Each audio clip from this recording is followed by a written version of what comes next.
my tea sippers, and you know what time it is. I hope you have all of your crumpets together because it's time to dish tea. And you're dishing tea, darlings, with Big Meat.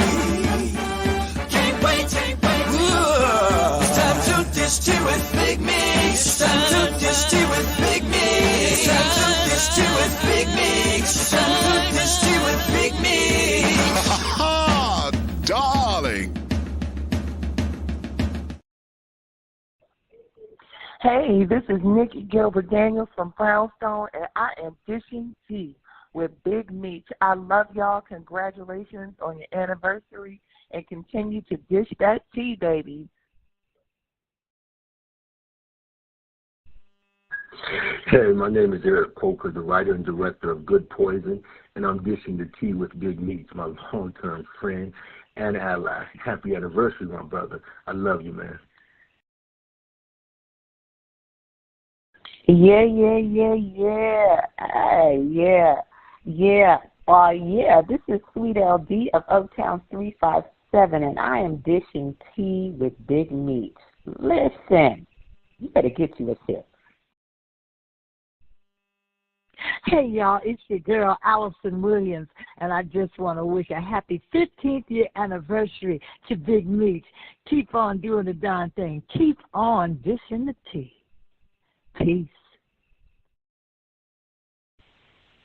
Honey, what's the tea, child? This is T.S. Madison, and I am dishing the tea with Big Meats. Oh, yes, baby. The platform has turned 15 years old, and the doll is still here. Dishing the tea with Big Meats, honey. Hi, Yadabo Shatta. Big love from T.S. Madison. Bye, girl. And yeah. Hello.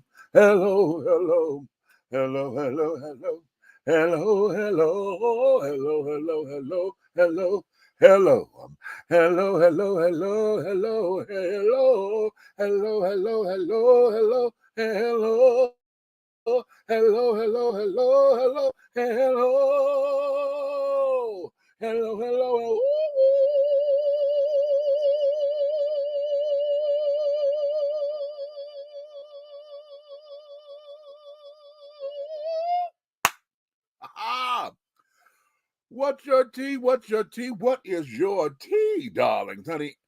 It is another glorious day, and babies, I know you know what time it is, honey. You got all your crumpets together because, darlings, it's time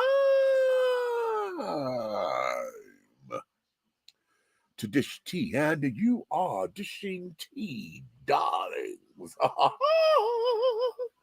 with Big Meats. What's up? What's your tea, darlings? What's your tea? Babies, listen. Oh, it has just been one of those days, honey. It's one of them weeks since the last time that we've spoken. And I'm sitting up here now. Y'all see me play with my eyes, honey, because I'm trying to see what is going on. I think I've been on this computer screen just a little too long. And I really need to get some computer glasses. Because I think I'm about to start going through that right now. I mean, I can see, but every now and again, you say I got to keep popping with my eyes because stuff starts to look a little blurry, a little bit. So I got to readjust my focus and carrying on. Where are my glasses? I do have some other glasses, honey. Maybe that's what I need to put on my glasses and call that grace. It's vanity, children. It is complete and utter vanity that I don't wear my glasses as often as I should. No, I told you I have a slight astigmatism in both of my eyes. However, no, it's just computer screen because I'm looking at everything else. I can see everything else. Although I can't read the words, though. You know, I can see them, but it's like they're no blurry, and I got to refocus in order to read. Now, I can read all this. I can see that very clearly.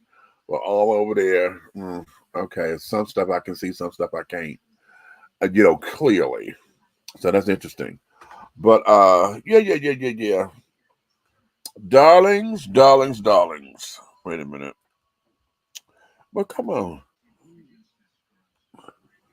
I got the cord stuck in between my toe, and it didn't want to get rid of it didn't want to come from between my toe. Anywho, It has been a very interesting week. First off, if you guys are not hip to my show, the radio station WTEA Radio, if you are not hip to it right now, honey, you're really missing a doozy. So I'm telling you right now, go over to, wait a minute, let me pull it up, Live 365. I'm gonna put the radio station link here so you guys can go and get on the show, baby. Go listen to the show. Go listen to the show. Go listen to the show, sugar. Okay? And have a good time with us over there, child. Okay? Right now, I think wait a minute, let me see what's playing. I'll tell you. Yeah. Groove is one of Groove Groove with Love show is on right now. Okay, she got some cute little funk stuff going over there. Groove with Love, baby. Ha ha ha. Yes, darlings. I am having a good time with this, and it's just getting started. So I'm trying to I'm still getting out kinks and carrying on and learning how the platform works and this, that, and the third. But along the screen, honey, you see the radio station. That there is the link. I'm going to post it over here, so that y'all can go and just click the link and it'll take you right there to it.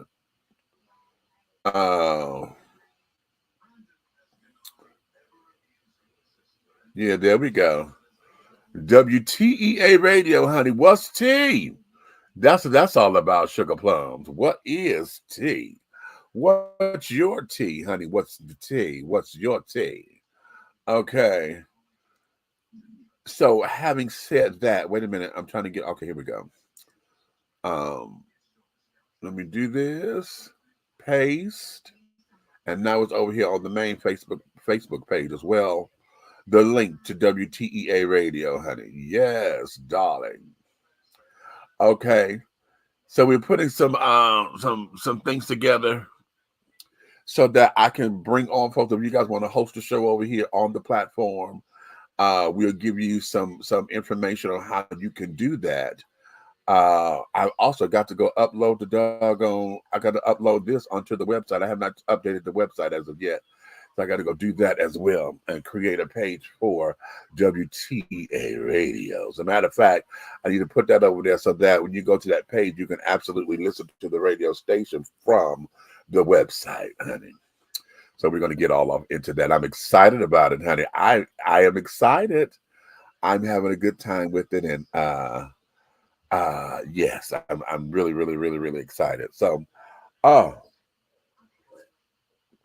let's see what's in my cup today, honey. We got some of these little hard seltzer waters.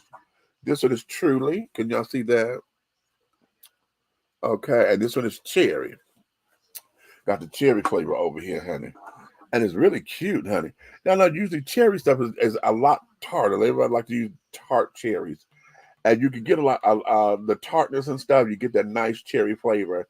But the alcohol in this stuff is real cute and mellow. So, yeah.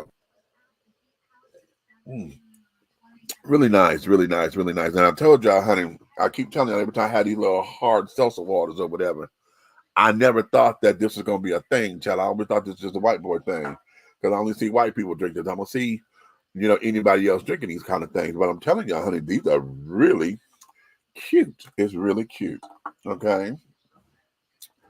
So now let's get into today's show because I don't know how long I have before I start to get into that particular realm, honey. I'm telling y'all, this week at the Donut Factory, honey, I worked every shift this week. Sunday, I was on the day. Tuesday and Wednesday, I was on the afternoon. Wednesday and Thursday, I was on the overnight. So, then when I came home this morning, I slept, but I didn't sleep. You know what I mean? And so we're going to get through this show today, baby. And let's see where we get to, okay? So that we can say we got a pretty decent show up in here and all of that. Over there on WTEA, you're going to catch some of our archive shows. Right now, I'm trying to put shows together and absolutely format it to where it makes sense.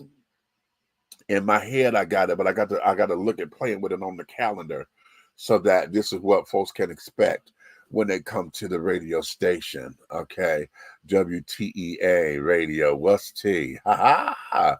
Let me go up here to the comments and what we got. Tiffany came in early, honey. Let me pour me something in my cup. Red wine blend it is. Now, what's in your cup? And don't have me drinking alone. Tim, okay, that girl don't want nobody. She don't want to be drinking alone, children. Tim say, don't have me drinking alone. Okay. Groove say, hey, Big Meese, thank you for playing me like that on WTEA radio. I can't wait for Buck to come on either if he wants to. Okay. Okay, Buck. Big stuff. What up, Joe? That's Detroit right there, baby. Time for some shades. Like I've said, I've been having similar issue problems. Okay, so some regular sunglasses have been working for you? Really? Okay. Because if that's the case, I'll run out to the car and go get it. I got several pair. Okay.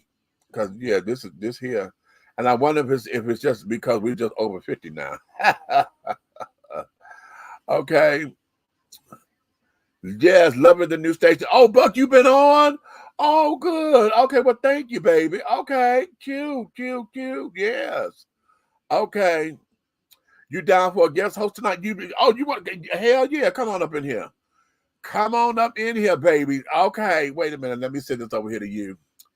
Okay, yes, baby. You ain't saying nothing but the word. Come on up in here, and so folks can get reacquainted with you and things and understand what you're doing and things and come on up in here and hear your voice and things and carry on. And then too, you know what? Some of the stuff that we're going over tonight, I would love to have your perspective on it, okay? So that we can flush this out to have a bigger conversation, okay? And have a more robust conversation. And it's cute when I'm here. And you know, and I could do it by myself, whatever. But one of the things about the platform here is that I like to engage other ideas so that we can have a conversation going. Okay, and the whole thing about the conversation is to get people to talk and then to think. And if they're able to think and rationalize or whatever, it's not about whether you agree or disagree.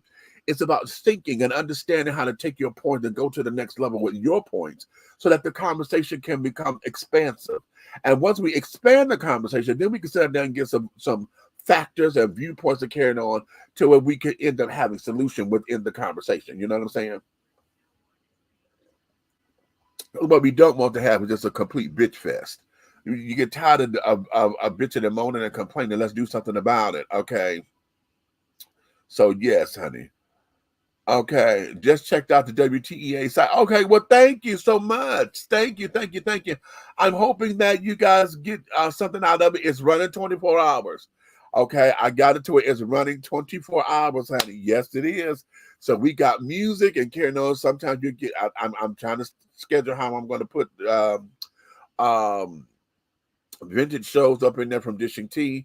I think today I was in the shower. And I think what I'm going to do is just have one particular day that we're doing celebrity interviews, and just on that day, go to the archives and pull out an interview. On another day, you know, we're going to have some either vintage tea, and then on another day, we're going to have some older tea. You know, like vintage tea would be some of the stuff that we did, like when I first got started. God, we are 16. No, I've been here for 16 years. We've been here on the air for 15 years. We are 15 years old. So, you know, we got stuff, honey, down the way and carrying on from when I first got started. You get to hear some of the flaws and carrying on and all of that.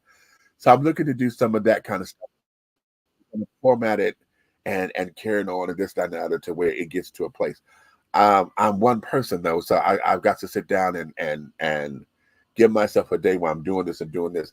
One thing about working overnight was I was able to upload some music and stuff onto the platform, which was cute, so I could expand my playlist. You know, so be that as it may. Okay. On my way. Okay. That's cute. That is cute, honey. What we got? Buck and Meats tag teaming this thing tonight. You better come on, Tim. You understand that Buck just got into the queue and carrying on. Let me bring him on up in here. We haven't conversed on the scene in a little minute. Buck. Big Stud, what's What's happening? happening, baby? Wait a minute. Let's bring us closer. It's just the two of us. There we go. All right. Okay. What's going on? It's all moving and it's grooving and things of that nature. I want to get into a few things this evening. And for those of y'all who don't know, Buck is in Detroit. You know, that's my hometown. We're high school buddies. We went to the same high school. And at the same time, okay, so absolutely, okay, so we were there. He was in journalism, I was in drama and debate and carrying on. So, and I was trying to get into journalism, and I was going to get into the journalism thing. I did in junior high school. I didn't do it in high school, and I should have because yeah, I really should have. And ironically, Miss Story was over there trying to get me to come into drama with y'all. So okay, right, okay. But nonetheless, I want to start here because as an entrepreneur yourself and, you know, trying to make it a this, that, and the other, I did not put the videos up because they were news stories. But what we had here in Atlanta just yesterday, we had two particular businesses get evicted out of their spots. They come up in there taking all their shit and throwing it into the parking lot. We had a beauty supply store and another one was a club on the same day, which threw me off. So the beauty supply mart is over here in Riverdale, okay? All these wigs and hair products are carrying on. They threw that shit out into the parking lot. Wow. Evict them out of the spot. Now, that's from what I'm understanding, they had issues with paying the bills or whatever. Something about the lease had expired or whatever the case may be, and all of that. And honey, they came and took and threw all that shit out onto the parking lot. Now they are in a big, you know, multiplex, you know, they got all the little shopping area. So now the kids sit up here. Y'all know black folks.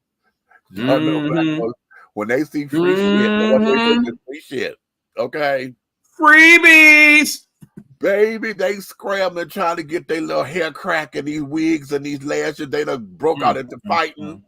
Somebody done they say folks done got to pulling out guns and shit on each other trying to get the shit. Oh, wow.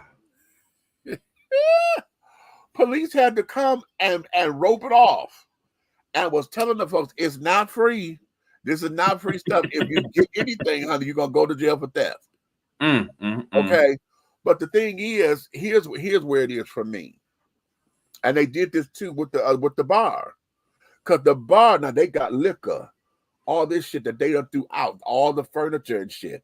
So the kids up there getting all the liquor. Oh man. They said that they're cleaning up on this liquor. And I'm going to tell you, had I been there, bitch, I'd have got me a couple of bottles. I'd have got me a couple of bottles. I'm not going to hold you up.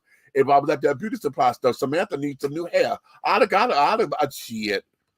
I know it. Hey, you know, I don't drink and do none of them things, but you think I wouldn't have grabbed some of that stuff and had a quick little sale? Boom. Okay. The question that I have here, I'm looking at it from a business person's perspective. And from what I'm understanding about the bar, let me say this with the bar, is that in the news story, they're saying that they were having problems because and I'm getting one of them I'm getting mixed up because one of them their lease had expired in August of last year. So here we are a year later and they still hadn't got their shit out. So henceforth why they threw it out. Okay. The other one, I think theirs was up in October, November, I think it was. And what happened is the owner of that establishment had died. So there's a whole big to do with that, right? The question is, as a business owner, how do we rectify this? Because now, when the bailiffs and them came up in there to put that shit out, they done damaged all of it. You know, the liquor bottles and stuff, they was taking and throwing the liquor bottles, they was crash smashing them on the ground. Okay, or they become broken because they were just taking the stuff and just throwing it out. Okay, how do you then recoup your loss outside of writing it off as a tax or whatever? Right. Now, I would assume that these businesses have some type of insurance, but the thing is, would that insurance cover that particular instance? Right. I'm not quite sure about that. Understand people when they talk about what has the Biden administration done, I'm sure we'll probably get into some of that talk somewhere along the line in this scenario this evening. One of the things that was passed by the Biden administration was the plan to basically rehab us throughout COVID. Once COVID was over, I forget the exact name of what it is called, but basically every municipality got a certain amount of money. Okay, here's to help you figure out what's going on with your finances COVIDly, and use it to do what you need to get everybody back on course. This is some of the types of things that they're doing in Detroit to help businesses out as they were navigating that. I don't know what the plan was for Atlanta or what have you, but you know, y'all governor being a little different than ours. But oh Lord, honey, okay, yeah, but nonetheless, it would seem to me that if it got to that point, that they should have been able to reach out to somebody to help out and at least help to figure some things out until they got to that next point, as opposed to just being like, you up out of here. Right. Because from what I know, most states, it's like you at least get 30 days before you get evicted out of any place, and they usually give you some type of notification. Right. So for them to just up and throw them out like that, it seems like it's some stuff in the game. Well, I'm going to believe so. This here is just unfolding, and for me, I'm like, wow, because it came across as a meme at first. Somebody sent a screenshot on Instagram or something, but like right now on Riverdale Road, they're throwing them out. And, you know, of course, I'm like, what? I didn't believe it at first. And then when it made the news and they got the choppers over them and carrying on and showing all these folks out there, and then the police had blocked it off so couldn't no cars come up in there, but the bitches got to parking across the street and walking over. They got to walking over, trying to come get their little TCB perms and carrying on, child. They optimum. And you know how that probably went like, girl, you better come on down here. They got stuff out here, and it's on the floor for free. Right. Oh, but now, you know what? Let me ask this, because now this is probably an obvious question or not so obvious. Us as black folks. Okay. Now, you heard me say, had I been out there, I probably would have snatched up a couple of weeds. But what is that? Is that your first thing to do? And for me, it would not have been my first thing, because I'd have looked at what the hell is going on. And then, oh my God, y'all just don't throw that stuff out there like that. You know, that's my first thing. Okay. Then when you're trying to figure out what's going on, and somebody said, oh, they done got evicted because they're such a so-and-so. And then the owners are not there. They're not a second guessing, but okay, well, wait a minute, let me grab me a couple of these weeds. Now, see, understand, I get what you're saying, but think about it. If you was the only person out there, you probably wouldn't have touched nothing. But once you seen everybody else doing it, now you know what? You start to play the averages in your head, like, what's the chance of all of us getting caught up in it at once? Most of us gonna get away with this. Right. Let me handle my business. Right. And then too, looking at it from the sake of, I didn't want to be destroyed. You know. And we talking about hair pieces are carrying on. All it takes for them to do is throw some water on it, or it's out here, you know, amongst it. Then they get all natted and ratted and carrying on, and y'all fucking up the shit, you know. Exactly. So in my head, it would be me trying to preserve it, you know, because everybody come up in and they grab and throwing, you know. And in my head, it's like you're disrespecting it. And I know that sounds crazy. I think the way I'm thinking about it is very out of the box and out of that way or whatever. But that there is how my particular brain works and shit like that. You know, I've been in other cases where it's like they put folks out, you know, when they evict the folks over here. I'm gonna be trying to find a tarp to cover their stuff versus trying to take it first. You know what I'm saying? Yeah. Where they oh my God, y'all done put the Lord have mercy. Somebody need to cover this up so that won't nobody come fuck with it, right?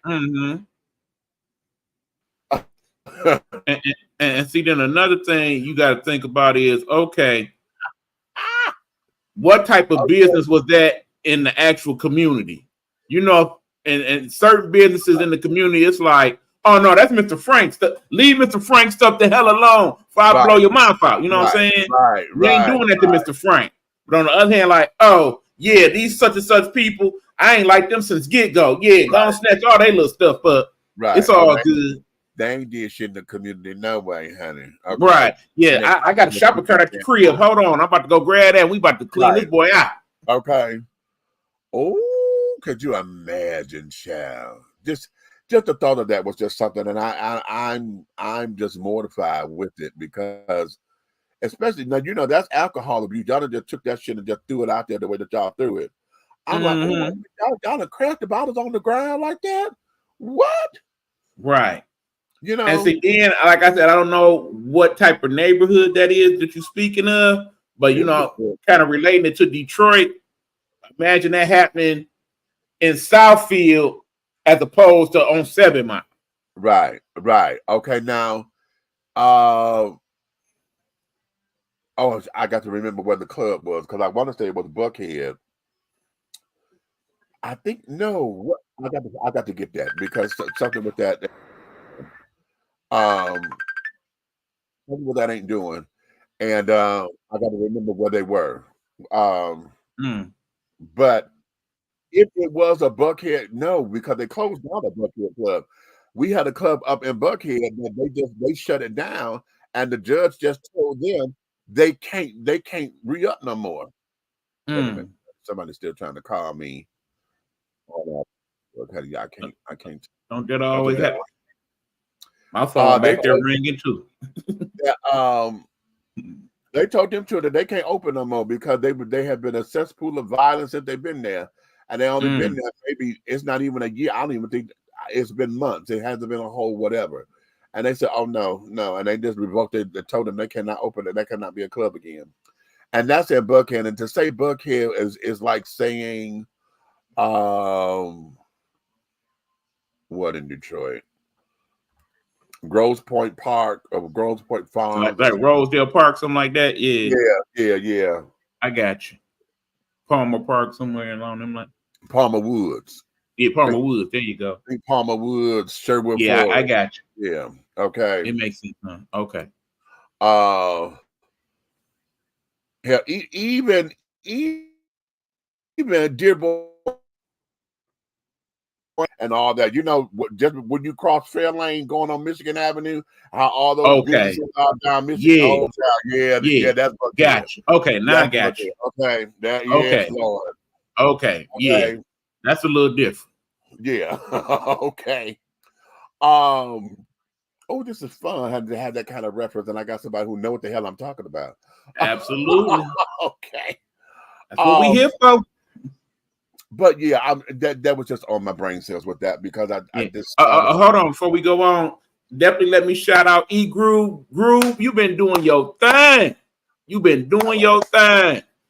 I like basically every day I make sure I listen to the station for at least half an hour or an hour. And keep in mind, you know what I do for a living. We ain't gonna put it out there, but you know, I definitely make sure I'm like, what you listening to? Yeah, I'm listening to such and such and such. Yeah, you can catch it on Live 365, so and so and so. Okay. And yeah, Groove, I definitely gonna discuss. Yeah, I definitely wants to hook up. You know what it is. Okay. Oh, child, honey. Don't that girl? I'm telling you, when she said, Meech, you know, I'm telling y'all, when she was up there saying, I'm working on a new show and this, that, and other, she was only posting on her SoundCloud at the time because she was just trying to get the music out there. Uh-huh. So when I told her about the station, I said, no. I said, listen, I'm gonna need you. I want you to send me one. She sent me 3. I listened to the first one. The way she's born for this. Yes, absolutely. She's born for this, honey. This here is her niche and her wheel. Right. And like I said, as soon as I heard it, you know that what it reminded me of? You remember when I used to do the chill zone over there on Vigo? It was that same type of feel. Like I could see me doing something and it fit right into this whole groove. Okay. Oh, she said Mixcloud, not SoundCloud. Okay. Yep. I got you. Okay. Yeah. Okay. You welcome, Groove. Okay. Oh, I'm telling you, honey. She's. I recognize, like I said, because I like how you break down your own little perspective on certain songs. I like the fact that you going through the stacks. It ain't just the stuff that we remember. It's like, okay, that's this group, but did you know about this song with this group, and so on and so forth. Okay. Absolutely. Like I said, me sometime Tuesday, Wednesday, we'll sit down, we'll discuss. Okay. We're working on that. Because, child, listen, I'm having a good time with just programming and going through and carrying on. So, but right now, let me tell y'all right now, y'all will hear what I programmed for the day. Okay. I got it in a loop so that because I'm programming for the week. Because right now I got to get my timing together. So when I have it for the day, it's going to be the same show. Okay. And in that order, like radio does. But once I get it to where I got time to pull it out for the week, y'all to hear the difference. But it gives you the opportunity to where if you missed it at one point, you can catch it later. Okay. And then I got to go up in here and change something, and it's worrying the hell out of me because my show this morning, my Good Morning World show, I had to do a little gospel dance, right? Not necessarily gospel house, but yeah, gospel house in the whole Good Morning thing. And I put one song in, and that's not the song that I have labeled. It was something else. Okay. And I'm like, what in the hell is this? Yeah, the labels they do be a little off sometimes, but that's all right. But and part of that is because of how it's going on a multi. Well, never mind. I get it. Like I said, I'm semi-familiar with Clap. Okay. I looked up some stuff. But I get what you're saying. It's technical stuff, y'all. Yeah, it's technical stuff, child. It's a lot of work because we got to go in. And in order for you to know what the song is playing, because that's what I love about Live 365, it gives you data what the song is, and blah blah blah. We got to put it in, and if I don't put the song in, then whatever the last song was that I put in, that's what it stays there. Yep. Till it changes. Yep. So it just stays there. So whatever it is, it may not be the song, and like for 3 hours, it'll say that you listen to this one song, and you know damn well that it's the same song. But that's because I did not put the rest of the data in there. So that's the technical part of it. Okay. Yeah. But okay. Real slow jam show. Oh, suck it now.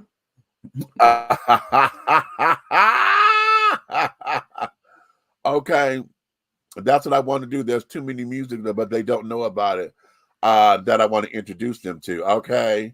Hey, just keep doing you, Groove. You doing it. Slow jam show. Meech hasn't posted it yet. It's the 10-hour one. Oh, okay, yeah. I got to break that down. We're just going to break it down where it's 4 hours between each commercial since it has to be 4 hours. Yeah. Yeah. We got to break all that down. So I got to go up in there and then cut it and do the thing I'm doing. Okay. So, yeah. We'll talk about it more, but commercials and all that, definitely want to talk about all that too. Oh, yeah, baby. So now let's go advertisements and such, you know. Exactly. Yeah. Let's move over to this particular thing because, ladies, I want y'all to pay attention to something because this gonna be the men talking for a little minute because I got two things on men, but ladies, I need y'all to pay attention. First, now let me go here. I want to start here. There's not a big pool of good men. That's a lie. That's not a lie. That is a lie. That's not a lie. You tell me. Listen, there's not a lot of good men who want y'all. I'm clapping for myself. Where the good men at? Like they hiding under a rock or in a cave. They everywhere. They at the gas station. They at Costco. They at Equinox. They at the bank. They walking right past you and you don't show up on their radar because of the way you are.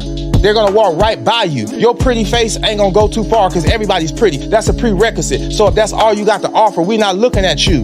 But there's plenty good men. They just don't want your ass. I ain't never heard no woman say, I know I ain't shit.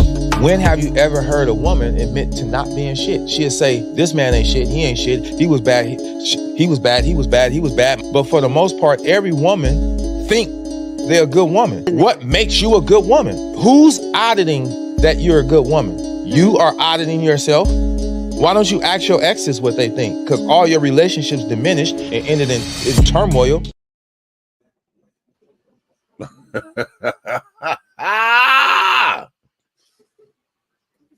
Baby. Baby, did he take all them pies? He took a whole bakery worth of pies and smashed that shit in this thing's face. Exactly. He smashed all them pies in that heifer's face, honey. Because she got real quiet. Okay, real quiet. Okay. So now let's go there. Let's talk. And good, because you're heterosexual. So you could come in from that particular vantage point. We as males, okay, and I'm stressing males because my trans men out there, I'm gonna talk to you, but I'm gonna talk to you in a roundabout way, okay? Because you understand what it is to be a man. You may not understand what it means to be a male, and understanding the pressure it is to always have to be on top of stuff, to always have to know that my masculinity is intact, to know that I'm supposed to be a provider, to know that I'm not henpicked, to know that I ain't pussy whooped, to know that, you know, all of that. I got to be strong. I can't be seen as weak, and all of that kind of jazz.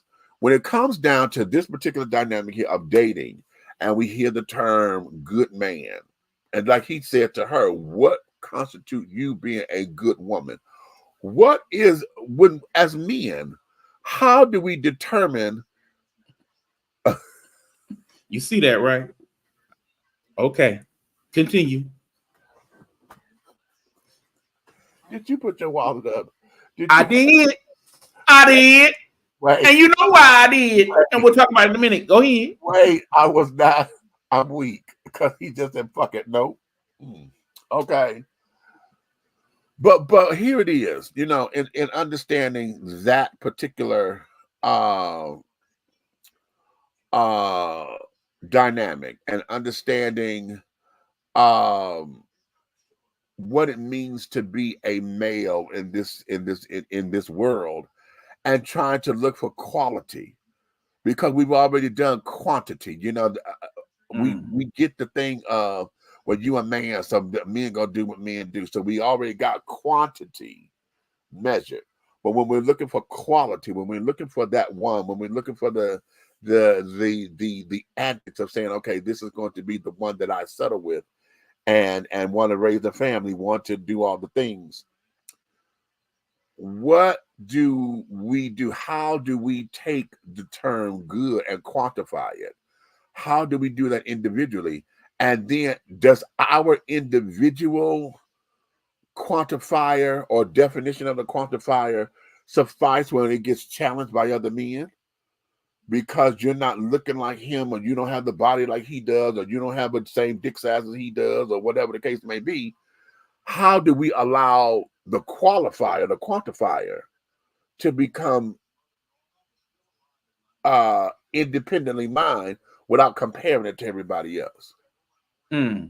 Okay. Let me try to work with this a little bit.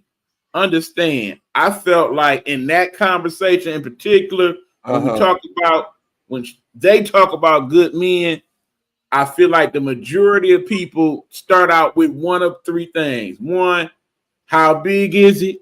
Right. Two, what you got going? Right. And 3, Right. the Okay. money. The money. Okay.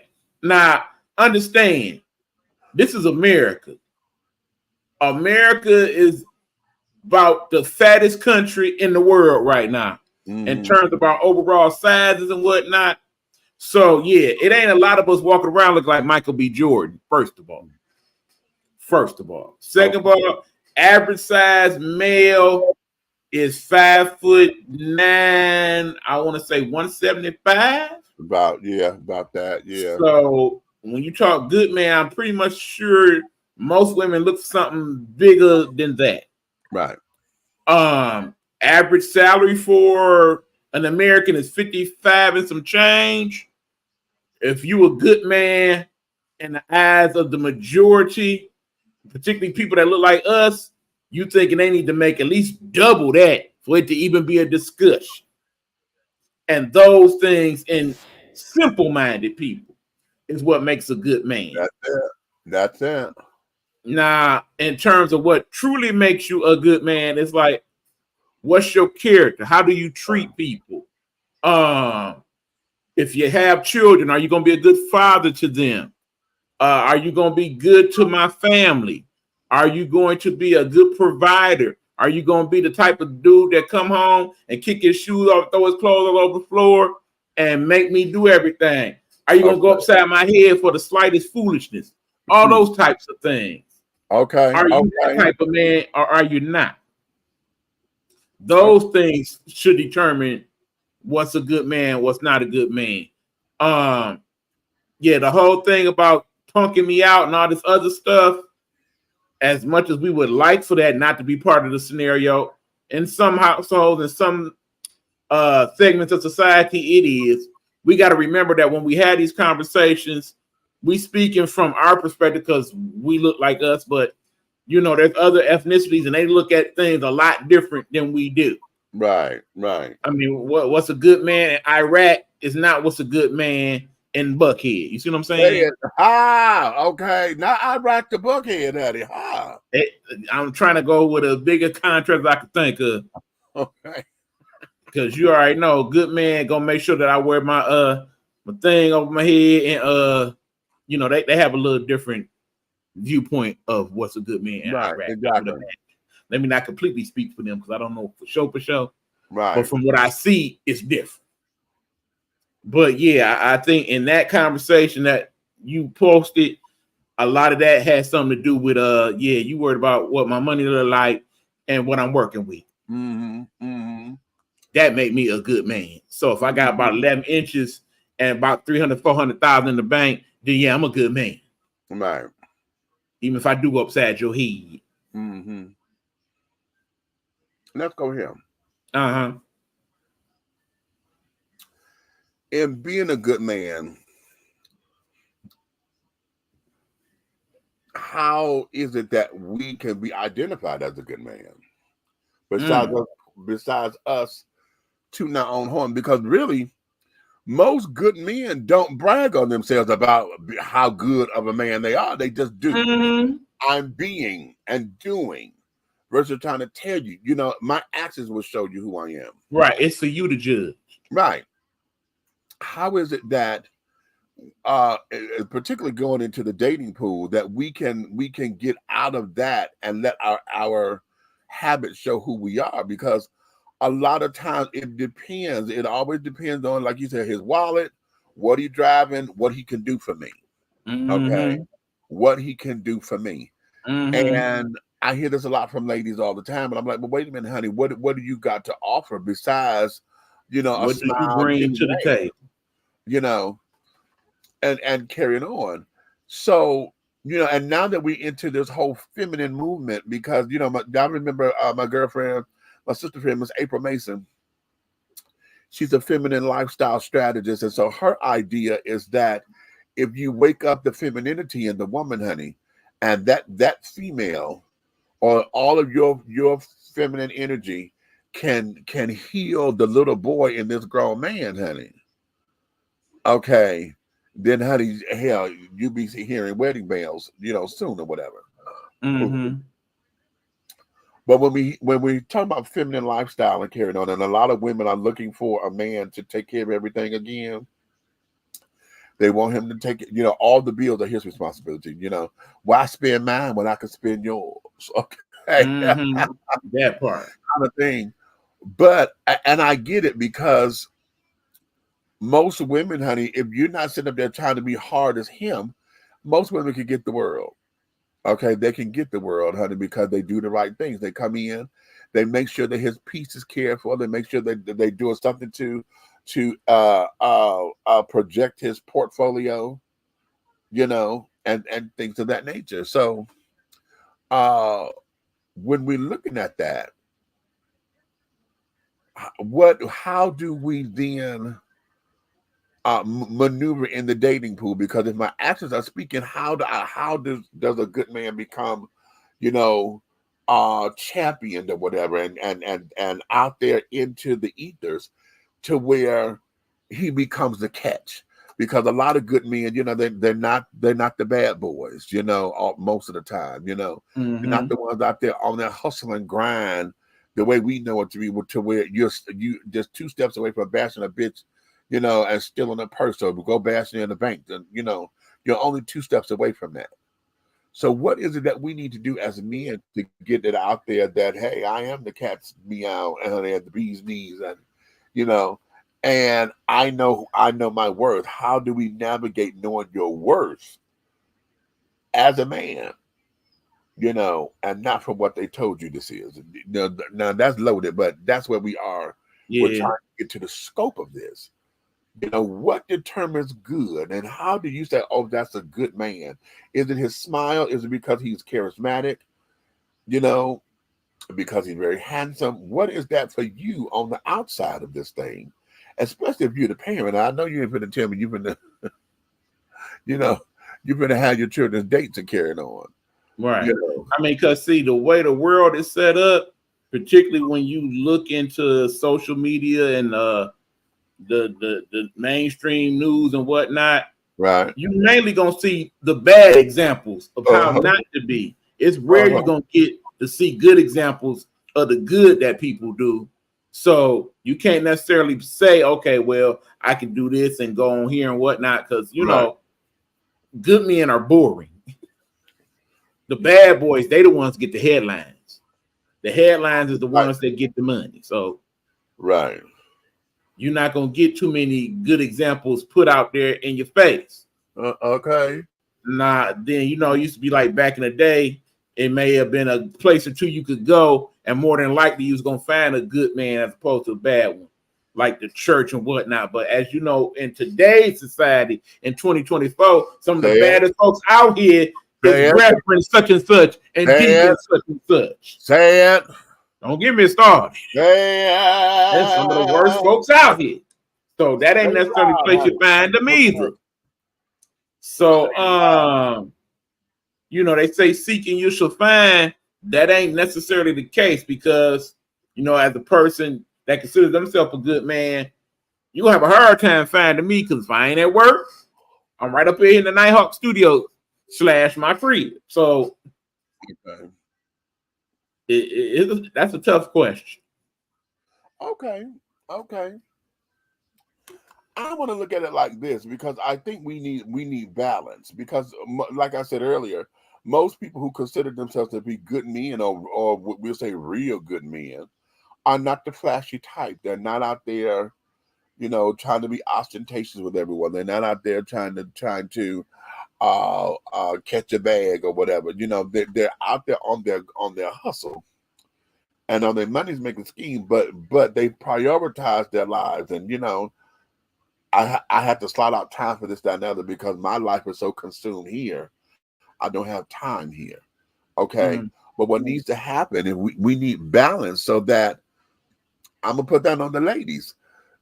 Girls, y'all know that y'all need to sit down here and embrace these men, because oftentimes you could break their spirits if he's forever getting rejected on or whatever, because he's not bad enough, he ain't hard enough, he don't listen to Biggie and Tupac. There's something wrong with him. No, bitch, there's something wrong with you. Right, because then sooner or later, you got one or two options. One, or no, you got 3 options, truthfully. And you know, some of them do option 3 and be like, let me holler at Meech then. I'm tired of these females, but that's another story. Okay, we'll go there. Right, but you know, either one, you say, you know what, hell with it. I'm just through for a while, and you basically doing me and not deal with nobody for years at a time.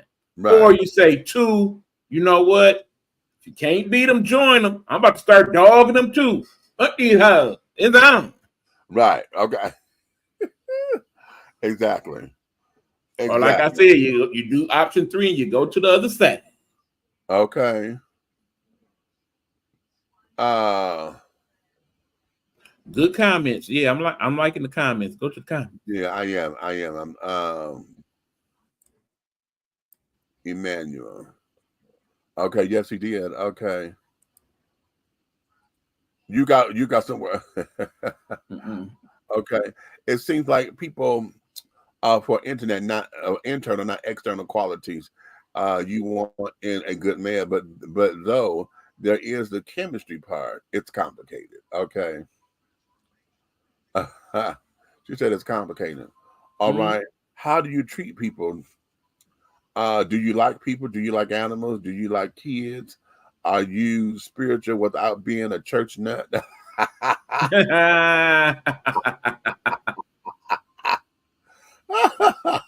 I feel that. Are you a one woman man and not a 300 woman man? Okay. Do you smoke and drink once in a while, or is it a constant habit? Do you make decent money? Not rich, decent, so that we can go to, and I think she's trying to say places, concerts and things, and not argue over $13 price. Not the $13 pizza. So, okay, the $13. Like, you ain't got $3. I got the I guess we're not gonna have no pepperoni on that boy then. I guess we get the cheese pizza. Okay, right.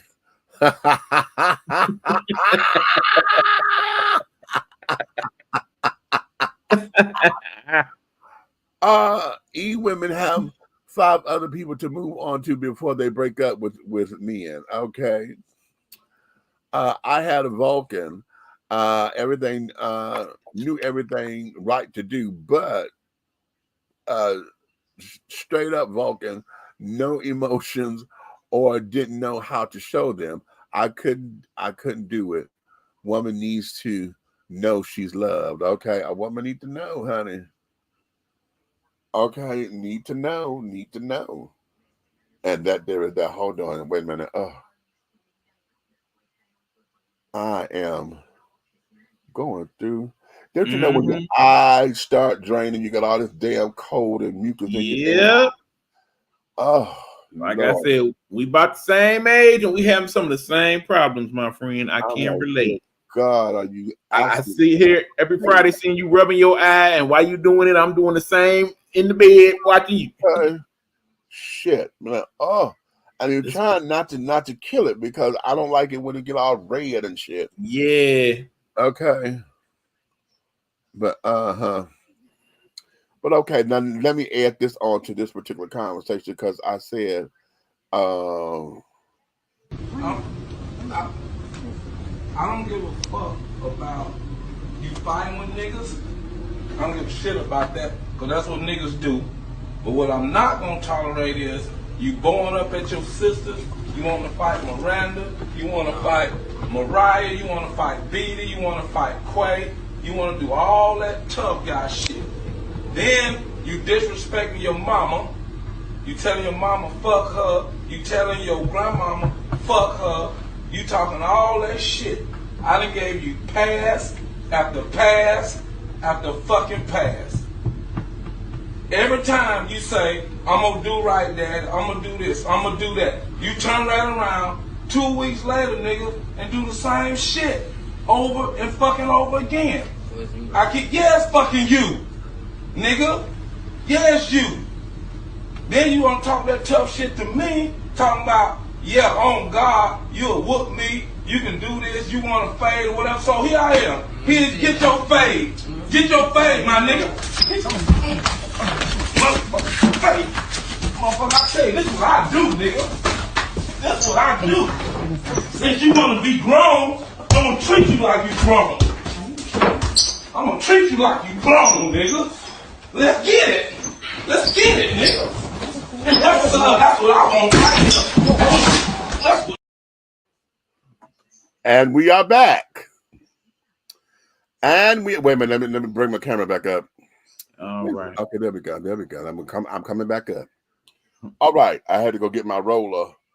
So there you go.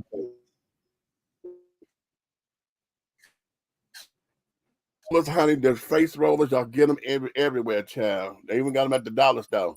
That they do. Smaller ones, $1.25. Ooh. Put it in the freezer. Okay, I'm going to grab one.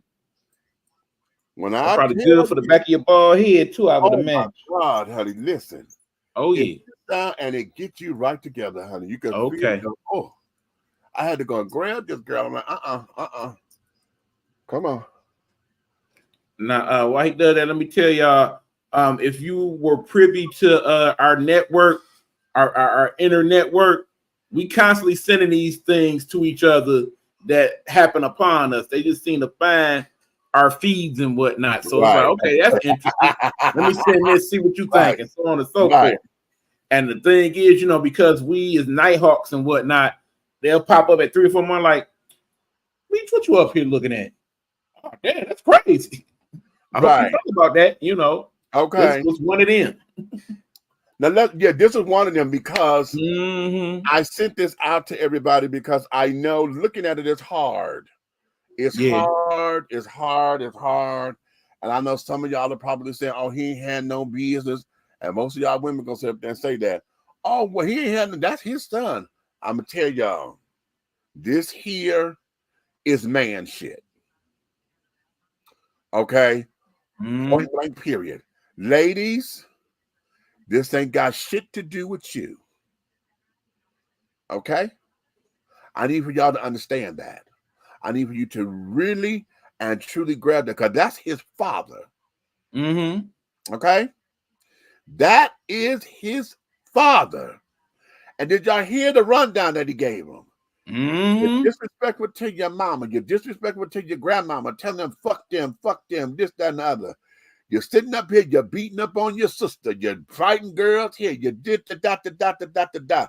Then he said, then you want to sit up there and jump bad with me and want to tell me how much you want to kick my ass or you gonna kick my ass. Let's see then.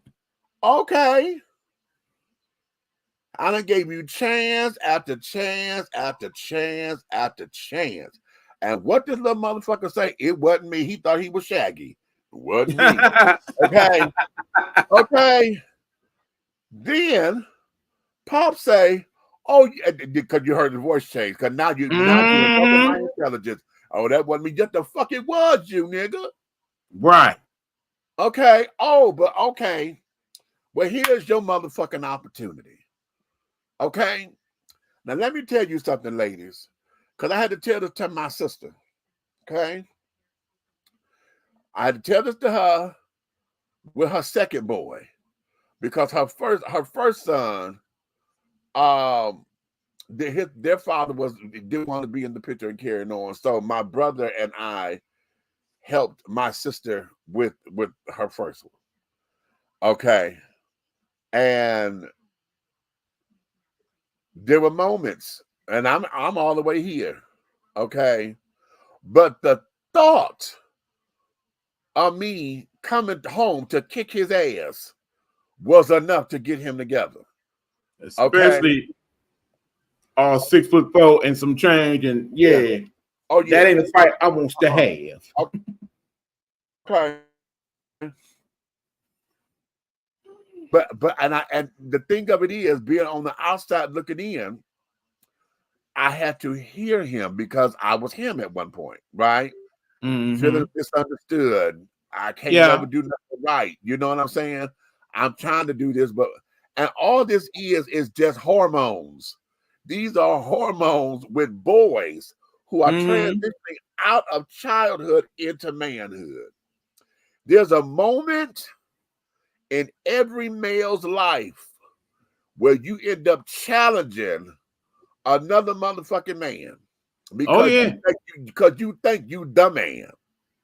Okay? Yeah. You think you the man.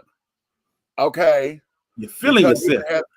Oh, honey, you got a couple of hairs on your chin. You realize that your dick do more than just pee. And then that part. Okay. Okay. Then it comes, you tough around it, you're tough in your little friend circles and shit. Okay. You got a little reputation. The folks don't have to fuck with you. Okay. So now all of that done meant something. Okay. Now you go trying to see what you can do around the house. Okay. This is why they're single, and we see it in the TVs and stuff all the time. We even know folks. There are single women who act as if they don't know what to do with their sons. Okay, he done got too big. I don't know what to do with him. Yes, the fuck you do, because I'm gonna tell you, if you had not been trying to keep him as your pseudo husband, okay, and not correcting him when he was a child and care, no, there's no reason for a male child that you done brought into this world to stand up to you the way that they did and then want to be more grown than you. That's a motherfucking lie from the pit of hell that it come from. That's a motherfucking lie. And every woman who has allowed their child to do that, what the fuck are you scared of? That means that you didn't raise this little boy, to be respectful and care. No, you raised him to be your friend. You raised him to be a good man or whatever. You didn't raise him to let him know that the law was you. The law, I am judge, jury, and executioner. Because let me tell you. Okay, so these 85 years. I know we're about to hear some Essie Lorraine and Patricia Ann stories real quick. I promise you, Pat is back there and her remains is back there in her room right now. And I still kind of looking over my shoulder as we had this discussion. Listen, okay. All 5'3", 175 of her at the time. I still have fear of her to this day. And she been gone a year and a half. No reason. There's no reason for any male child to want to buck the system. Okay. Exactly. With his mom or whatever. But we do when we get to that age. It is usually around 15. But it tweaks. It starts to rise up when they get 12, 13. Yeah. Okay. Right before you get into high school, about that 7th, 8th grade. Yeah. By the time you 14, 15, oh yeah. You realize, honey, the wind blowing, your dick is hard, honey. You realize you got girls. I mean, because basically that video was today's version of Scared Straight. Okay, right. I don't deal with you like this now. Boom. You gonna end up in Jackson State, or worse, or the morgue. Looking at the roof of the church, exactly. Okay. And so that there is what, and unfortunately for her, in this particular case, this young man's father is there. Okay. And I think that's what the beauty of this is. I did not have that experience with my dad, okay, to where I bucked him or whatever. But at the same time, we would not have had my dad been around, it would have been a different kind of scenario. My buck against my dad was when you tried to tell me who the fuck I am and you didn't raise me after I was 8 years old. Okay, I'm here raising your kids, and then you're gonna try to tell me what, and you ain't been here. Oh, nigga, please. I'll take this ass whooping. Because there would never be a day where it's gonna be said that you did anything like that. Oh no, we're going to Knuckle City. We will go. Okay. I get that. I'm fortunate that my brother and I did not have that particular thing with him. I did have it with my mother's boyfriend, Edward. Okay. Because I had a moment in fact, 12. There it is. I was 12. And then again at 15. Again at 15. Because yeah, it was that whole thing of trying to go take the kids to the movies and carrying on. We couldn't get in because what we wanted to see was a rated R movie. They wouldn't let me get the tickets and carrying on. We couldn't get anybody to buy us the tickets. So I ended up taking them to, remember the arcade and stuff that they had at the Renaissance building when they had the movies. Absolutely. Yes, I took them there. I'm trying to do that. We took them school shopping to get school supplies and this, that, and the other. And I did by myself a lot of stuff because my brother kept saying he didn't want nothing. He didn't want nothing. Took him to McDonald's to go eat right there on Connor and Mac. Is that Connor? Yeah. Yeah. Okay. Took them there because we was going, we trying to do all this and do all this and do all this. And I thought I was doing something right. Okay. My mother thought I was being that way because I did buy a lot of shit for me. And I told her, I said, well, he didn't want nothing. He kept saying he didn't want nothing. So I bought stuff, that was going to be cool. Mm-hmm. Thought I was doing right, and it wasn't. And then Edward wanted to sit down there, and he's trying to have this talk with me. I'm like, okay. And he went to the kitchen, made him one of them old nasty ass liverwurst sandwiches with Miracle Whip. Yuck. Yes, exactly. Ugh. So Jesus. we had a radio sitting on the table, and I'm sitting down, and he comes into the living room, and he went to act like he was going to turn this radio on, and he went to for the knob, and then whop, back slapped the shit out of me. Whoa. You hear me? Back slapped the fuck out of me. Hit you with the Venus and Serena, huh? Oh, see? And when I got up off that motherfucking floor, everything in my face, because I don't have a poker face, everything in my face said exactly what the fuck I meant. Okay? Because that was, and I told him, that's the last time you hit me. And he looked, he said, oh, motherfucker, what? He got to taking his watch and shit off. And I made up in my mind then. Because I've always, at that particular point, I thought this was mama's dick, honey. So, man, you can't. Yeah. But it was mama came out the bedroom because she took my siblings they took him in my room. And mama came out, she said, but that's enough now. He said, no, fuck that. And she said, I said that's enough. All right. Then he got mad at her and was trying to put her in check. She said, oh, whoa. Okay. She said, yes, I need you to discipline him or whatever. But when I say that's enough, that is enough. Okay. So that's cool. But in my head, because I knew he was a Marine. So, he trained to kill and shit. Okay. And all that jazz. But I said, okay, I'm getting one hit in, and it's going to be a one-hit wonder.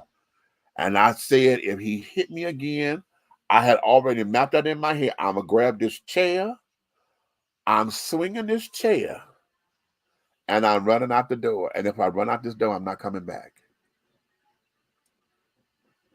I'm not coming back. And God knew that, because that's when mama came out and stopped him. And she made me go to my room because I was not going to come back. I told that to mama years later. And she looked at me. I said, mama, I said, I wasn't coming back. I said, because in my head at the time, as the 12-year-old me, just thought that, you just had a man. They always put their men before their kids. And so it became one of those kind of things. And I was like, okay, no. And I was going to be gone. But God saw fit to where that happened the way that it did, because ain't no telling what would have happened, what Right. life would have been in that particular situation. Okay. Um, but my point being, no, it happened again. Now here we go 3 years later. Okay, now I'm 15. Got a little size on, a little girth. I've been out in the world. Right. Okay, mindset has changed. And now I'm like, okay, I know I can take him now. I still may not win, but fuck that. I can take him. You know, and he and mama had got into it or whatever. He was trying to jump on mama. I said, okay, but you okay? Okay, I said, now I done been through this already with my daddy. I'm not going through this with you.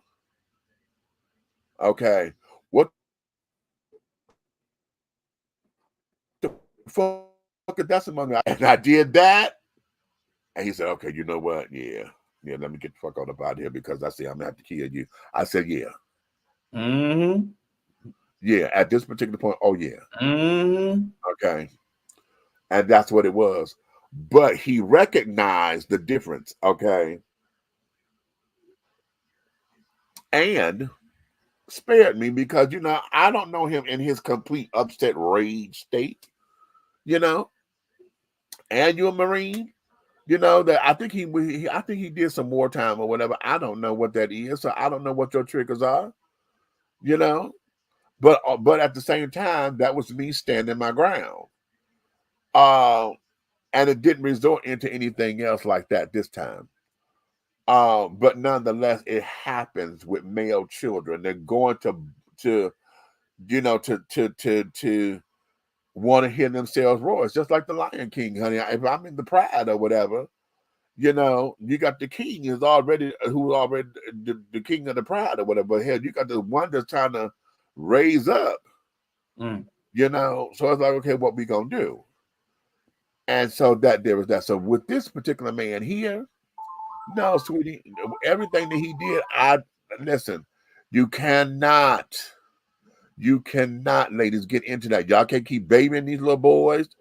So it's like, that's my baby. No, the fuck he ain't. He ain't no goddamn baby no more, huh? This is a young man who wants to be grown. And he want to come across as if he grown like that. Okay. So now let's show him what being grown understand, means. In an ideal world, a child has two parents. Male, female. Y'all supposed to be able to connect on different levels with different things. In that scenario, that son needed his father. His father needs to let him know, you ain't no man yet, boy. And this is why.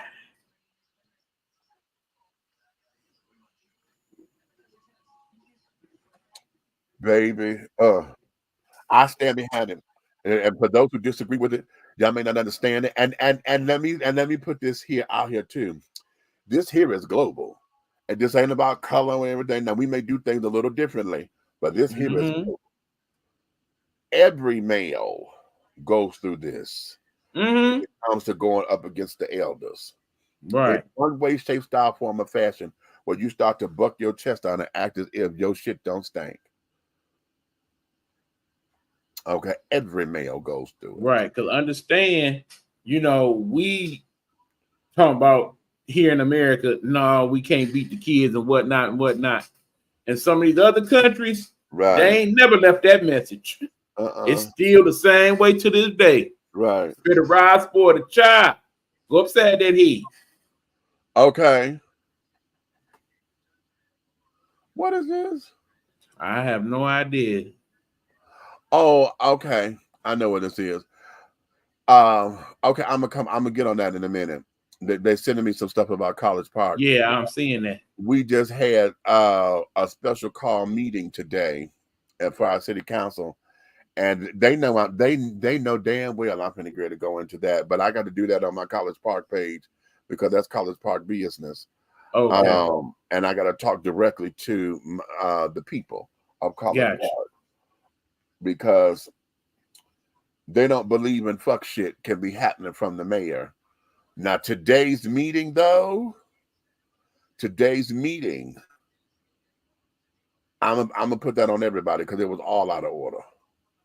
It was all out of order. And whoever put that agenda together, that's who I'm gonna get on. I'm gonna get on them. So for those of y'all who listening, y'all know I'm coming with a College Park Car Chronicles. It may even be a full live because I don't have to go to work tomorrow. So I'll probably do that here from the computer. But nonetheless, y'all know what's coming. If certain other people would have been the mayor, it might have been a little different. Well, you know what? I was challenged on that. As I was told that, you know, I'm jealous because I don't have the seat. I said, no, I'm not jealous. Oh, here we go. I've accepted the fact that I lost the election. Okay, I've accepted that long time ago. It's just that I know how to call truth to power. And because I'm not on the bandwagon of y'all wanting to bring hell and damnation. Right. And because you didn't make don't mean you just stopped caring. Right. Child, yeah. It was a fiasco today. And so I'm gonna get on that at another time. But yeah, y'all know what's coming. Y'all know damn well it's coming. Okay. You DC, you so stupid. You be calling people from it because she is. Because she is. And if you paid attention to, I don't call them more than that. They all shit. You ain't listened to the videos I've been making about College Park, so fuck it. Because I get on all of them. Okay, I get on all of them. They just they don't like the fact that I don't cuss out Jamel, you know, real hard and carrying on. I do get on her in public, but I have a relationship with her, and I can call her and be like, okay, Miss Thing, you need to talk. Okay. And I can get in her ear. I can get in Tracy Arnold's ear. Okay. I don't have that relationship with my councilman. Okay. And carrying on. But nonetheless, and Lord knows I don't have a relationship with Councilman Gay, even though I do need to get in his ear because this fuck shit he did today. I'm like, okay, dude, what's up? But because I'm not on that bandwagon, I'm accused of, oh, you just taking up for him. Oh, you this, you that. I said, no, I'm not taking up for anybody. I'm trying to get y'all to see the whole picture. Because y'all keep wanting to say that this mayor is a saint and that her butter don't melt, honey. Okay, and this, that, and the other. Y'all want to keep her there, and that's far from the truth.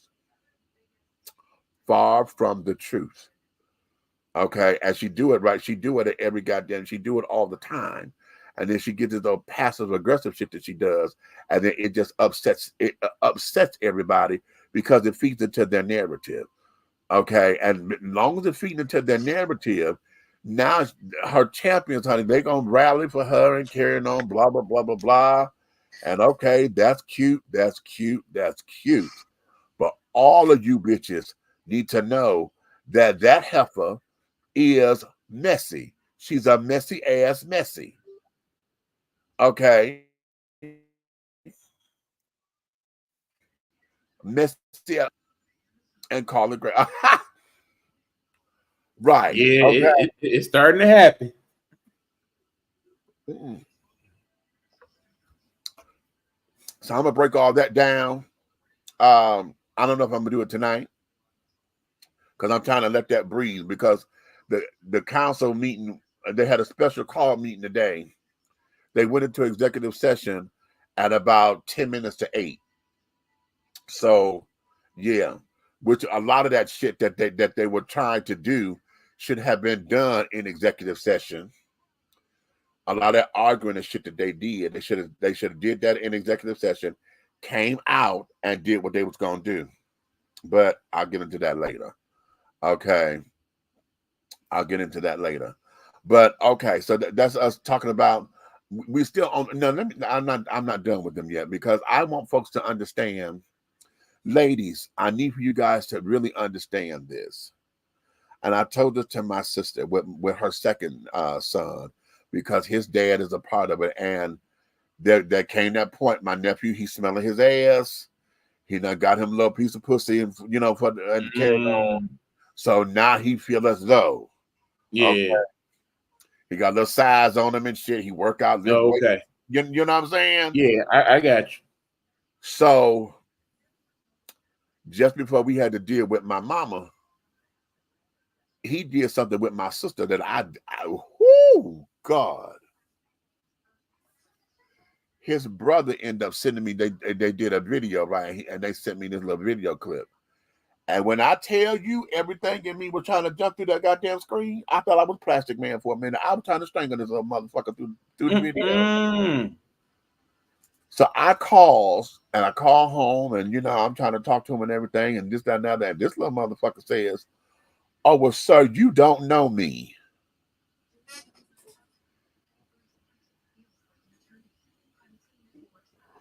I said, "Wait a minute. You want to run that by me again?" Got the bump in his gums, and then what he did, that little motherfucker hung up on me. He hung the phone up on me. Now, I understand that he's young. It's two things you do not do. That's automatic, instant disrespect. You do not spit on nobody, and you do not hang up the phone on nobody. That's the problem off the rip. I called my sister's phone. I said, "Where is he?" He ended up from me. I said, "Call him to your phone." Okay. And I said,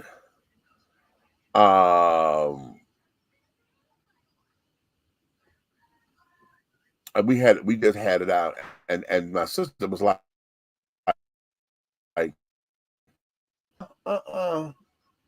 let him say what he want to say, honey. Let him say what he want to say. Let him say what he want to say. I said, but I'm gonna tell you like this. On site, motherfucker. On site. I said, since you want to play games, your ass is mine. I don't give a fuck. We're on site. All right.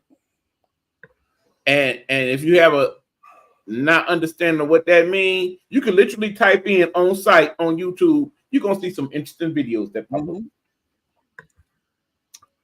So what happened was the next time I saw him was at Mama's thing.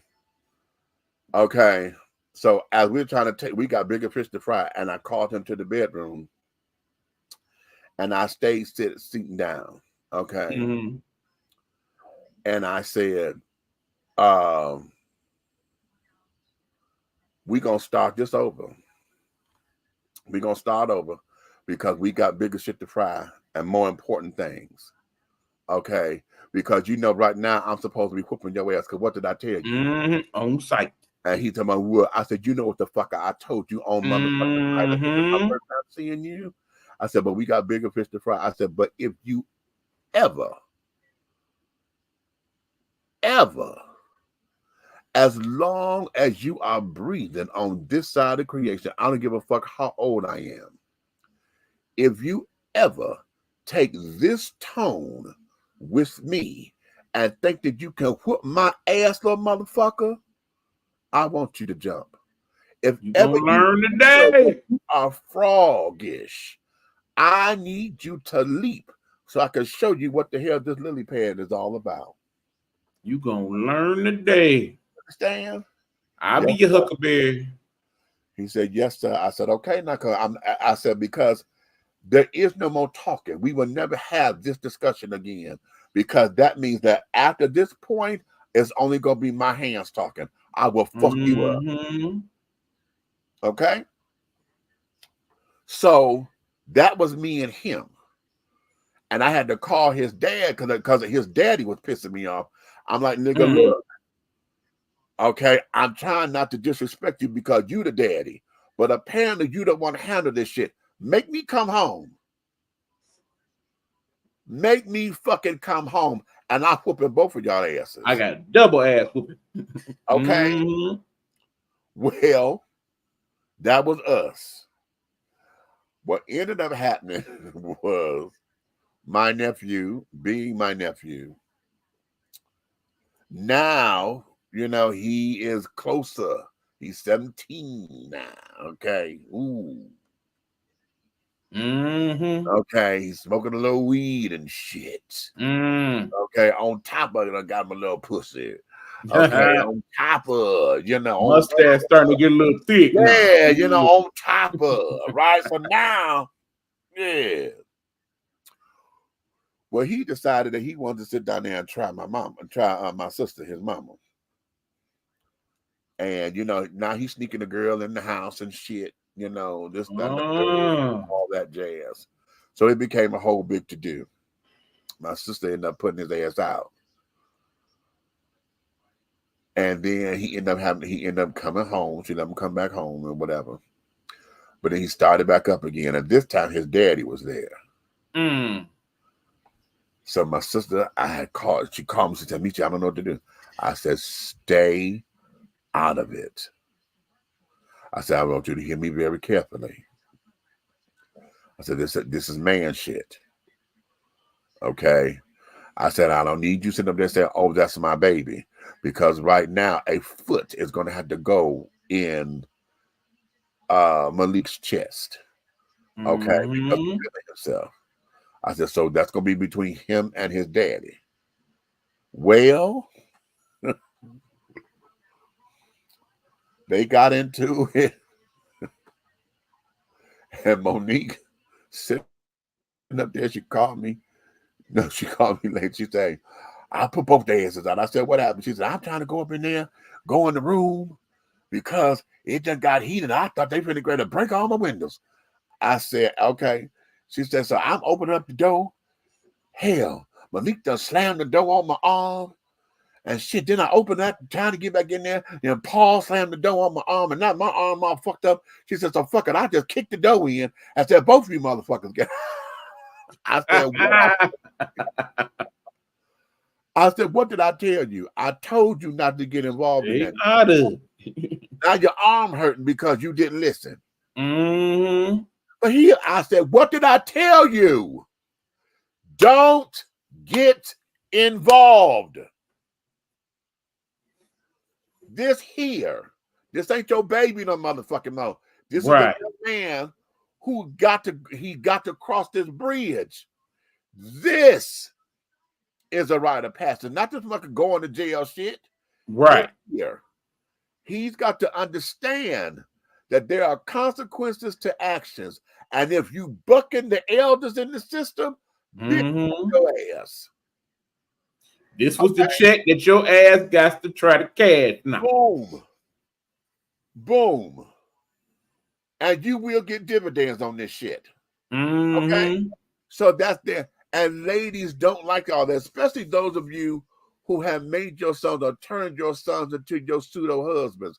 He all good, and you giving him responsibilities and stuff that you would give to your man. Okay, that you're expecting your man to do. You're expecting him to take out the trash and do this and do this and do this. You're expecting him to come and paint the house and all that kind of whatever that shit is. That's what you're expecting of your child because you want a husband. Or because the man that you got ain't doing that shit and your son is there who does it, you throw all that on him.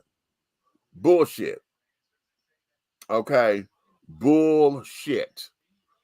Y'all need to understand how this is why it is important that there is a masculine presence somewhere. And if it's not his dad, you got other men that is in your network that you trust that can get your boys over the hump into this thing. And it's going to be some blood, sweat, and tears in this thing. It's going to be some hurt feelings and carrying on. But this is what this is. That's why I keep telling y'all, a woman can't raise no man. A woman can't do it because this little piece right here, I know me and Esther Lorraine, honey, I gave her sheer hell during my teenage years because that's what we bucked. Oh my God. Oh my God. My mother and I, when I tell you we were at each other's throats for real, for real. Oh, trust me, I understand. Same that was going on here. But in the end, it took Richard to come and really let the law down for me to see it a little different. So as I was lifted up in the air, and realizing that he a lot stronger than I thought it was. Maybe I better chill out. Right. Because you had to see. You ain't as bad as you thought. Okay. Number one. Number two, there's a whole lot more living that got to be done. Right. You understand? And then it had to put everything into perspective, because then it became, okay, now you got to reevaluate your manhood. What you thought it was about being a man, honey, that ain't it. So now it's like, okay, what do I do in this instance? So then you had to, from that point on, that day of reckoning, comes the actual healing process of you becoming into your manhood. You know what I mean? It becomes that. And you want to know something? Let's break this down so that the folks can understand this. Every male child that has not had a day of reckoning, you can always tell, because those be the Ray Rays and the this and that and the others, because they okay. Pookie and Junebug and all of them. Right. They're the ones who end up becoming these old fuck shits in society that can't nobody get a hold of. Okay? Can't nobody snatch their asses up because mom and them didn't do it. And right. No it's like this Tubi movie I was watching the other day. I know if you familiar with Tubi, you know the movie Sloppy Seconds. The male character in there, that's Pookie. That's Ray Ray. Clearly, that's how he grew up, and that's why he had the type of disrespect for women and everybody else in his life that he did. Right, right. His day of reckoning did not come. Okay. Until it came. Until it came. Yeah. Until it came. Right. Good movie, y'all. Check it out. Okay. And then, because we say it all the time, when men grow up, right, you know, and carrying on, we have to really understand and respect that. So no, kudos to that father, and I stand behind all of that, honey. I stand behind it. I wasn't mad at none of it. I said, better meet in the streets, brother. Better meet in the streets. Now there we have it. Okay, now there we have it. Now let's go here. I'm gonna stay on this family thing, and let me go here. You are in a toxic family, and you grown. You ain't got to deal with them. Turn away from evil.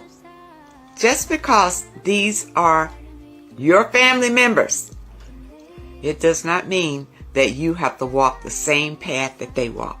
Turn away from evil and embrace your spirituality. Embrace love. Embrace happiness. And empower yourself with knowledge and information. Okay. Now, understanding toxic family. Okay. You got folks there. You're trying to be family. You are trying to do everything to keep the family together, to do this, to do that. But then you got Pookie, Ray Ray, Junebug, Cornisha. Okay. That are always throwing a monkey wrench in the plan. They're always the ones who wanted to bring all kinds of fuck shit into the game. Always. Okay. So much so to where they bring the fuck shit, and then they want to get on you, blaming you for it, and then expect you to clean it up. Okay.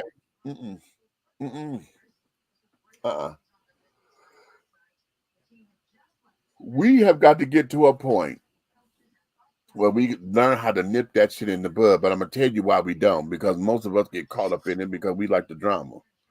To feel alive, to feel something. We want to have the violin story to tell. The girl, you ain't gonna tell the child, let me tell you what he did. Damn, oh, these bitches crazy. Oh, you know, we want to have that conversation because it feeds our id. It feeds into all of that. Okay, it feeds into it. And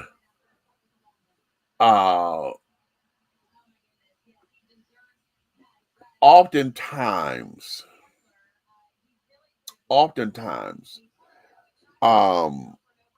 we end up trying to play the WWJD card.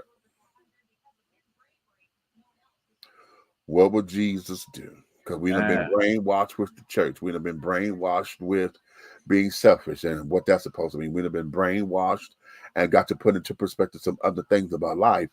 And we are not paying attention to us, to what our contribution to it is. We have not taken responsibility for our part in the melee or whatever. We have not done all of that because we're not taught that. Okay. And so when it comes down to toxic family relationships, we don't know how to remove ourselves because we don't think outside of the box to get away from it. All of us start to believe and feel that we're supposed to be around family at all times. We're supposed to want to be around that auntie that keeps calling me a hellfire, a hell-bent little sinner. We're supposed to want to be around these aunties and uncles and things that always want to sit there and put all their business on the street. You know, my business on the street. But as soon as I talk about theirs, then it's all, boy, shut up. You know, we get all that. Okay, we get all of that. So now in dealing with it, we have to now process it down because this here is becoming a detriment to us as Black folks because we're so busy trying to seek interpretation versus taking everything for face value. What's your thoughts, bruh? All right. let me go. I got my ears on. Let me go get something. Okay. The family dynamic is an interesting one, depending on your environment. Right. See, I try to look at these things now, not just as a person of African descent. I think that's my new way of saying that we Black now. Okay. I'm kind of more comfortable with that. But you know, basically how society in general contends with certain things. Right. Now, I look at like your family as okay. On the one hand, they're your blood, right. And we was taught as children, okay, family first, blood thicker than water, etc., etc. But on the other hand, certain people have a different way of showing their respect or disrespect. I would like to think in like a typical Chinese or Indian family household or Arabic family household, we don't have a lot of these types of scenarios going on. Right. It do happen. Don't get me wrong. Right. Some of them do go through these things, but not nearly as much as our people do. Because like you said, some of them, they here for the drama. They here for the tea. They want to, you know, they like the fact that cousin Mika crazy as hell and nah. Right. And it's all good when it's being directed to other folks where you could be like, oh yeah, you on a trip? I'm about to call my cousin Mika. She's about to come over here and beat your way. Right, all that. Right, but then when it comes to the family itself, then it's a whole different story. Like, man, we've been telling y'all need to give Mika some help. You know that heifer crazy. I told you she should be on them pills that she was supposed to take when she was little, and y'all told her she ain't taking that meth, and now you see how she acted, and so on and so forth. Right. And because we as people are not good communicators, and we view our mental health and getting help for that as we can't be going to the crazy doctor and so on. No, we gotta take it to Jesus, honey. We supposed to take it to Jesus. Right. So, you know, we used to be like, okay, well, we just take them to the church and have Pastor so-and-so and so-and-so talk to them until we find out Pastor was in there putting his finger in places and whatnot instead of having these active discussions for the girls and the boys. But let us not be too honest about that. But anyway, somewhere down the line, we got to start looking at it like, okay, what do we need to do to start making some sense of normalcy in these family dynamics? Not necessarily saying, okay, my family need to be like the Joneses or the Thomases or whatnot, but just basically like, okay, it should be a point to where I ain't got to look at Mika and Man and Ray and be like, okay, these are the black sheeps of the family. I can only deal with them to a degree. Right. I'm just going to deal with this part of the family. Right. Or, okay, I'm only going to talk to so-and-so and so-and-so because when I get to talking to Tyrone and them, it's a whole different vibe and so on and so forth. Exactly. And then I think we as people of African descent more than anybody else like to put that my father's side, my mother's side of the family into the mix of it also. You know, I like to think that our our other racial counterparts, they don't look at it like that. Family, pig. Exactly. But we throw all these different other dynamics into it that makes these things worse and worse. And then, of course, I think part of it also comes to environment. We as people in Atlanta or Detroit or Chicago or Houston and Dallas deal with family different than, say, the people that live out in rural Wyoming or Utah or somewhere along them lines. We deal with family different, particularly if we from some of them smaller types of places, because our family's a lot smaller in that regard.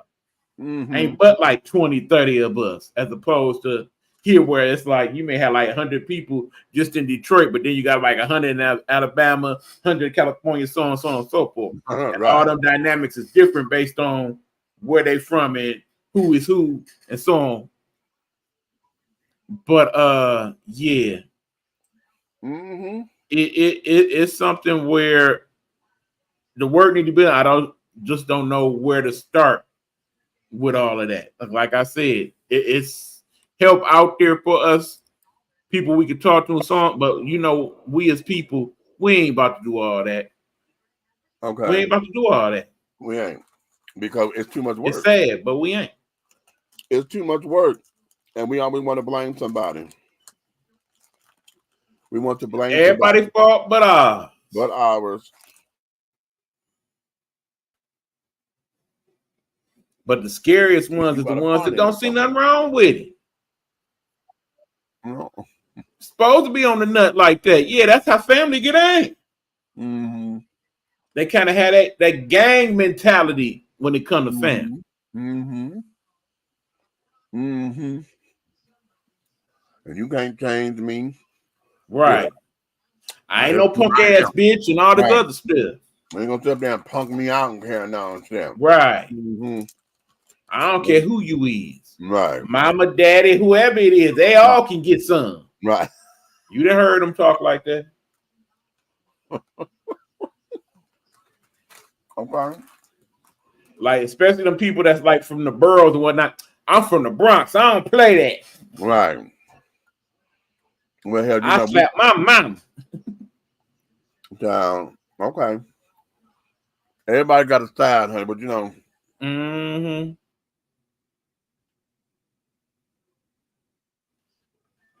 Really, honey, one of those three places, honorary mention DC. Okay. One of those four places, honey. Everybody else, yeah. No, let me go another one. I'll give you another one. Another honorary mention, Compton. Yeah. Okay. Okay, we throw Oakland in there. Yeah, well, that's all the same. Oakland, Compton. Yeah, pretty much. Yeah. That's all the South same. Central LA, so on and so forth. Right. That's pretty much all the same. Yeah. So we give them an honorable. So those 5 places, okay, when it comes to black folks, we can sit there and say, listen, fuck all that. I'm from. Okay, and it can go right there. It can go there. Right. But I'm gonna tell you something. Anybody from the motherfucking Midwest, that's just it is what it is. Midwest is the Midwest. We just a different breed of people. We just a different breed all day. Okay. But in saying all that, and that's become our little badge of honor, right? We could beat our chest to that. I'm from Detroit, East. I'm from the D. Right. I'm from St. Louis. Well, wherever. But here's where it is. We've allowed that kind of narrative to become our definitive attribute. You know, it's a badge of honor to sit up there and call out I'm from the 313, you know? That's a badge of honor. And it's supposed to have all kinds of respect and this, that, and the other. But does it really? Right. Does it really? Look at what we're saying that we are about. We're about saying that, it could go down. It could get crunk in this motherfucker. Right. Okay? And I'm about that life. I'm about that life. And I used to tell folks all the time, I said, bitch, I'm from Detroit. You know, we don't fight. Bitch, I burn shit down. Okay. And thank God I've never had to where I'm on the arsonist list or something.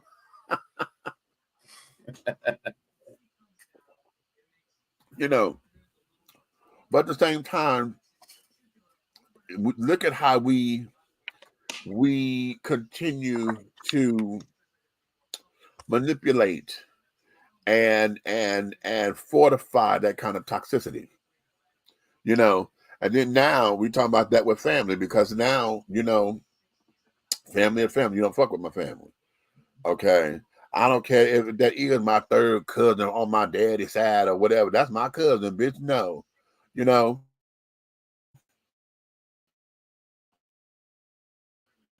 Okay. We continue to nurture those particular negative seeds. We continue to nurture that, and we continue to allow that to be there. Where's the balance in that, so that we can remove the toxicity from the family and just become what we are, healing family again? Like the woman said, as we once we done became adults, honey, I don't need to be around you. I don't. Most of the time, folks don't claim their families after they become adults. And I'm gonna tell you something. I know in my family, the family reunion was done when the elders of the family died off. Hey, when my great grandmother, great grandfather, all of that, you know, then my grandmother, and carrying on, because my grandmother was the firstborn.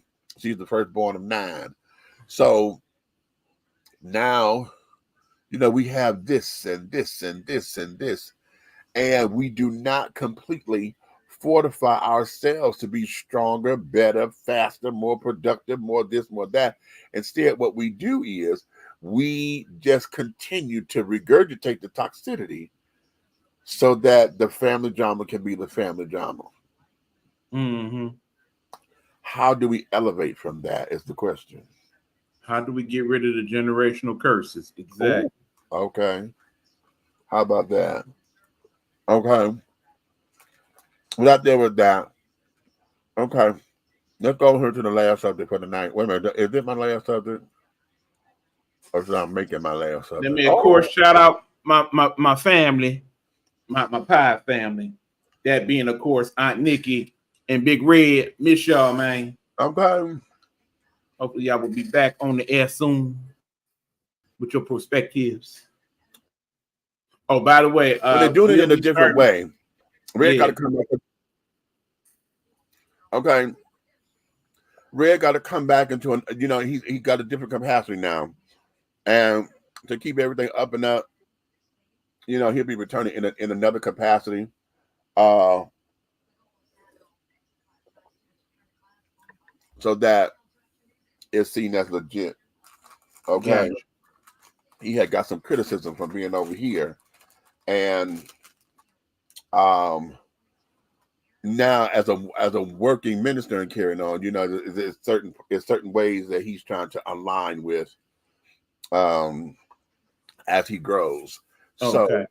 So there's going to be like a couple things that's going to come through. Some I told them both to send me a video or something that they want to talk about, and then I'll just insert it here, you know, as part of the show.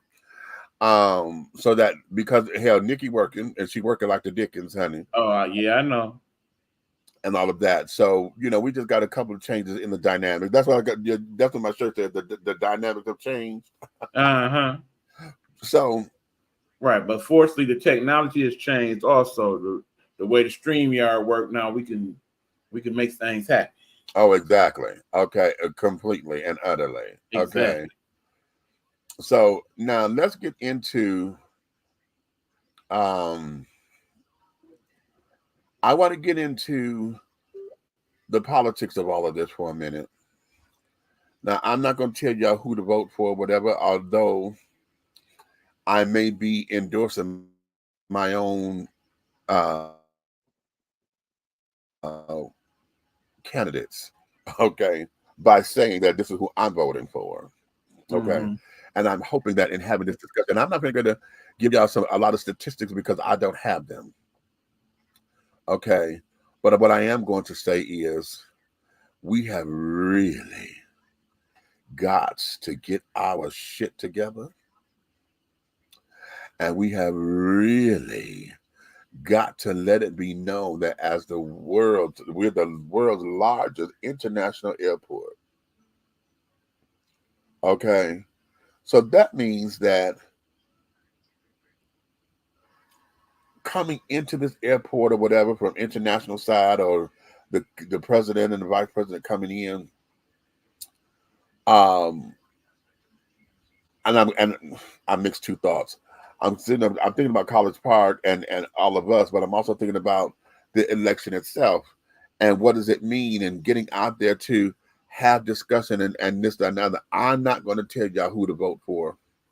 I'm just going to show you through my actions why the other candidate is not the best choice.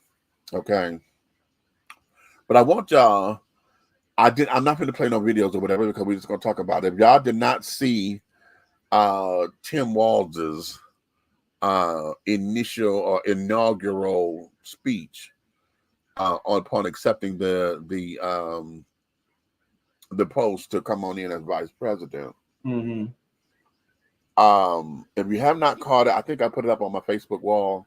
Right. If not, I'll go back through here later and put the link so y'all can check it out. They spliced it to where it's not the whole thing. They got they do have his speech isolated out. Mm-hmm. Okay. But nonetheless, I'm going to say that this is probably, it's still a strong ticket. The strongest ticket had Michelle wanted to get into politics and had to say, yeah, that would have been the strongest ticket ever.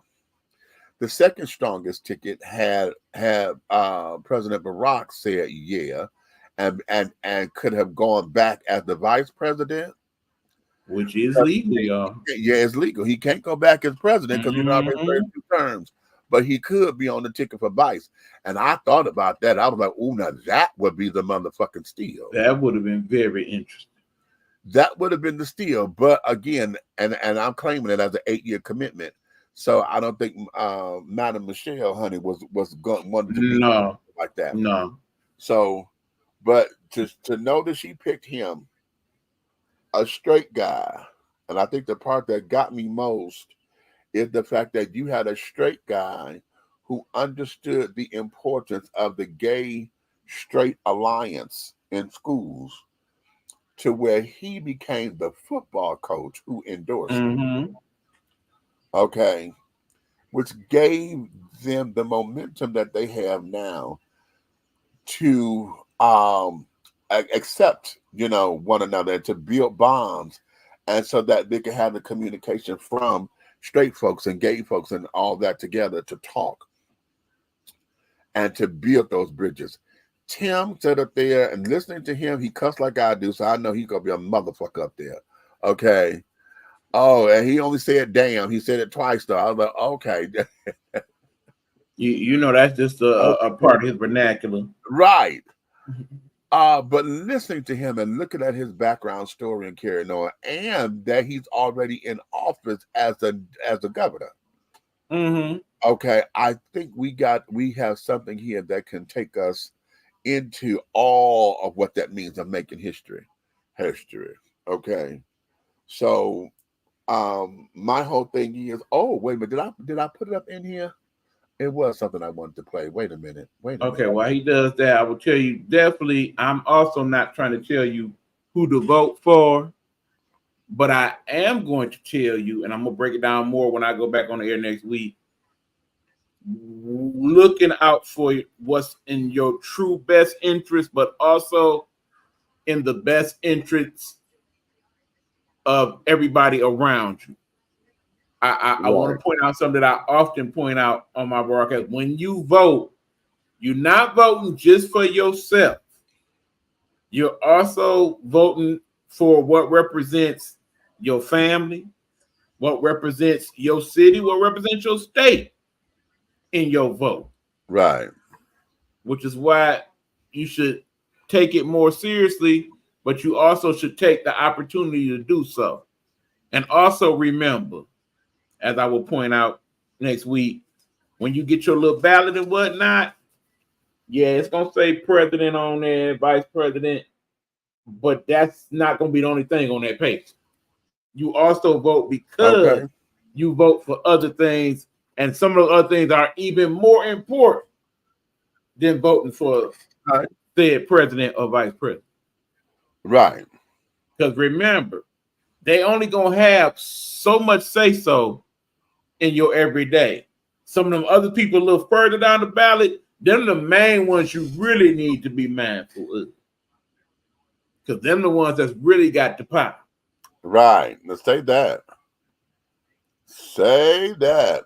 Because remember, they can vote for certain things, but if your local elected officials ain't feeling it, then they ain't got to abide by a lot of that. That's right. That's right. That's right. You can run your city the way you want to. That's right. To a degree. Okay. So even if you feel like everybody else on the ballot is some F-boy or whatever, you still got to make sure your local people got it going on. Exactly. Wait a minute. That's the wrong video, I think. And another thing I would encourage people to do is, in this day and age of social media and YouTube and whatnot, you ain't got to take the word of Fox, CBS, NBC, CNN, Fox Nation, none of that. These press conferences get broadcasted live. Right. Pretty much all of them. These debates that's going to go on, assuming it's going to be them, will be broadcasted live. So you ain't got to worry about AI generated stuff or none of that. You can see firsthand for yourself what these people have to say.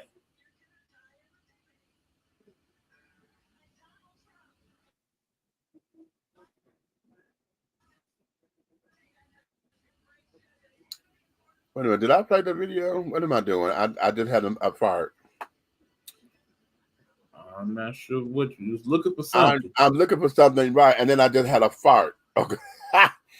I told y'all to look. I did not tell y'all I knew it was coming. You said you was doing the show until you got to that point. We almost at that point, folks. And we're almost there. But I'm looking for what I'm looking for. I did the video. You talking about the video for the vice president? No, not that one. Okay. I got a clip of this guy talking about Project 2025, and it's about veterans. And yeah, I understand a lot of y'all is not going to look through that 900-page document that is Project 2025. I don't advise you do so because just from the parts I've seen, a lot of it is fluff. But there are some major key points that you do want to be mindful of. Right. Let me see what this is because I think this is the wrong video. I mean, because I believe we need I believe we need to take things back to tradition and go back to having not a monarchy, but like a Trump autocracy. I think that Donald Trump is ought to be the pharaoh of this nation, like a god king, and that Ivanka and Eric could produce us a little blonde-headed Targaryen Trump pharaoh god king child that would be literally perfect.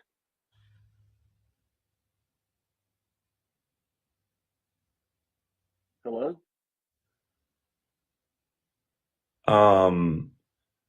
Okay. So You what do you think what do you think about all of the things that Donald Trump is being accused of right now? I'm just going to pretend you never said that. What do you think of all of the things that Donald Trump is being Well, I think that it's just like he says, it's probably just a witch hunt. You can't blame Donald Trump for being Donald Trump. When you that's not are what he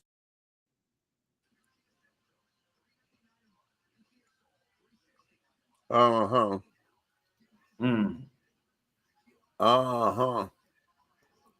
I think wait a minute. I just found it. Okay. As far as the other bit, I'm gonna have to quote Tina Turner on that one. We don't need another hero. I know. We just need to know that that ain't home. All we want is life beyond this Thunderdome. Oh, did you do that? I did. Did you do that? I started to sing it. All we want is life beyond the thunder down. But what do we do with our lives? Mm-hmm. We need only our mind.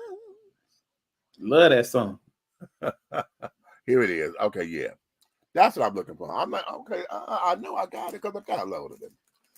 I want to go here because, again, not telling y'all who to vote for. But y'all understand, even though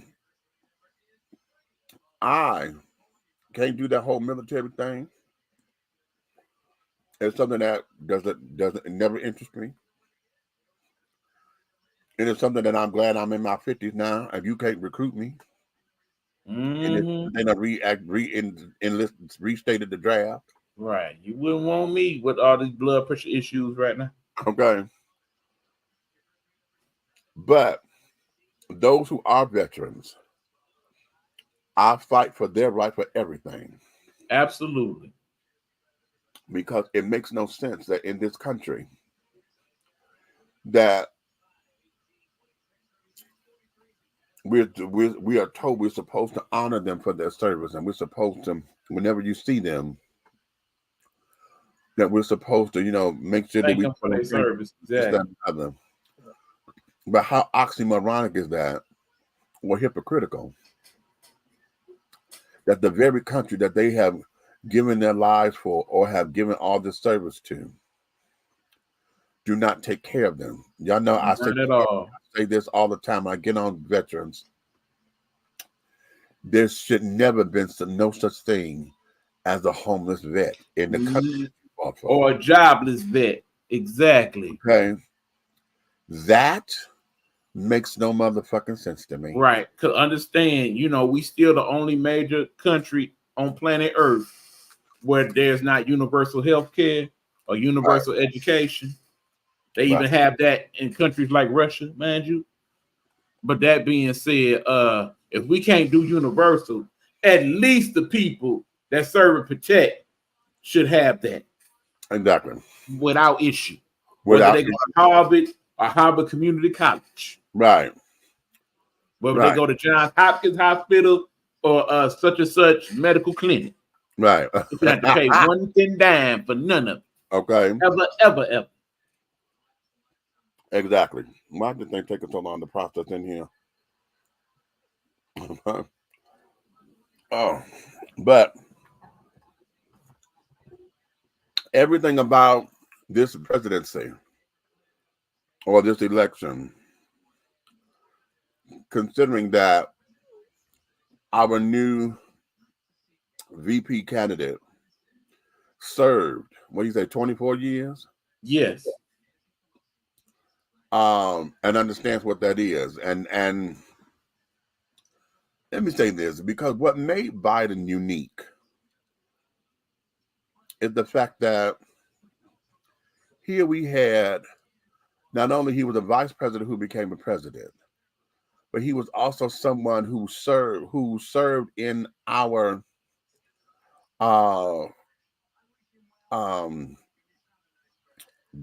municipalities and things, who had a child that was lost to the war. Right. Okay. Now I think we got a couple others that may be in that same boat, but to see that we don't know them by name, okay, is number one is the issue for me, because you talking about actual presidents that served in the military? Either that served or have children that served. Okay, well, John F. Kennedy served. We know that. Yeah. One. Yeah. And I want to say the older Bush also was in the military. Okay. But them the two that come to mind. I mean, we can go back to Teddy Roosevelt, but that's kind of pushing it. Right. Well, the point that I want to make in all of that is,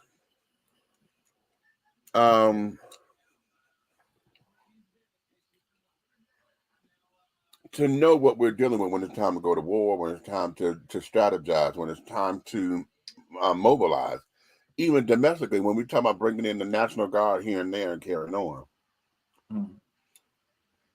it's also wonderful for us to have people who know the job, right? Who know what it is, who can strategize, that can help come to the think pool and be like, listen, no, we need to do that.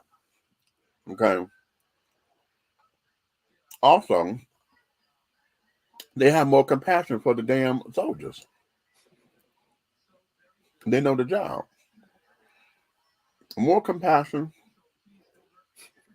more empathy, understanding what it takes. So when they sit up there and say we need more money for the military, honey, it's not just a play on words. You know, it's something they can rationalize. It's something that they can sit up and say, hey. Especially when, please know, good people that pay your taxes, the biggest amount of your tax dollars every year goes to military spending. Mm-hmm. That's right. We spend 3 times more money on military than any country on planet Earth. How about that? How about that? This thing is still processing. What is going on with this thing? You know what? Never mind. Let me pull it up this way. Because, see, I'm going to play this. And I know what it is. They're fucking with me. Because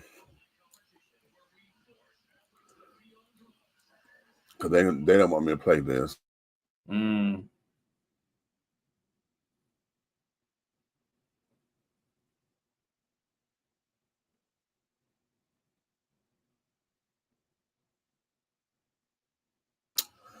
Okay.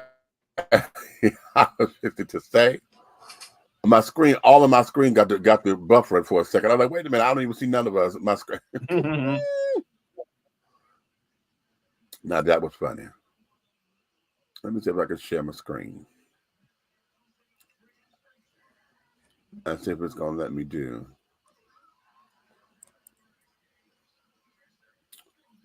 Okay, it is not letting me. Damn it. Shit. It won't let me pull this up. Wait a minute. Maybe if I pull it up. Where's the screen? Child, this is crazy. Okay, never mind. All right. Okay, y'all tried to beat me. Okay, y'all done tried to beat me on this. Let me see. I'm gonna try this one more again. Okay, here we go. I think I got it. Okay, yeah. I think I got it.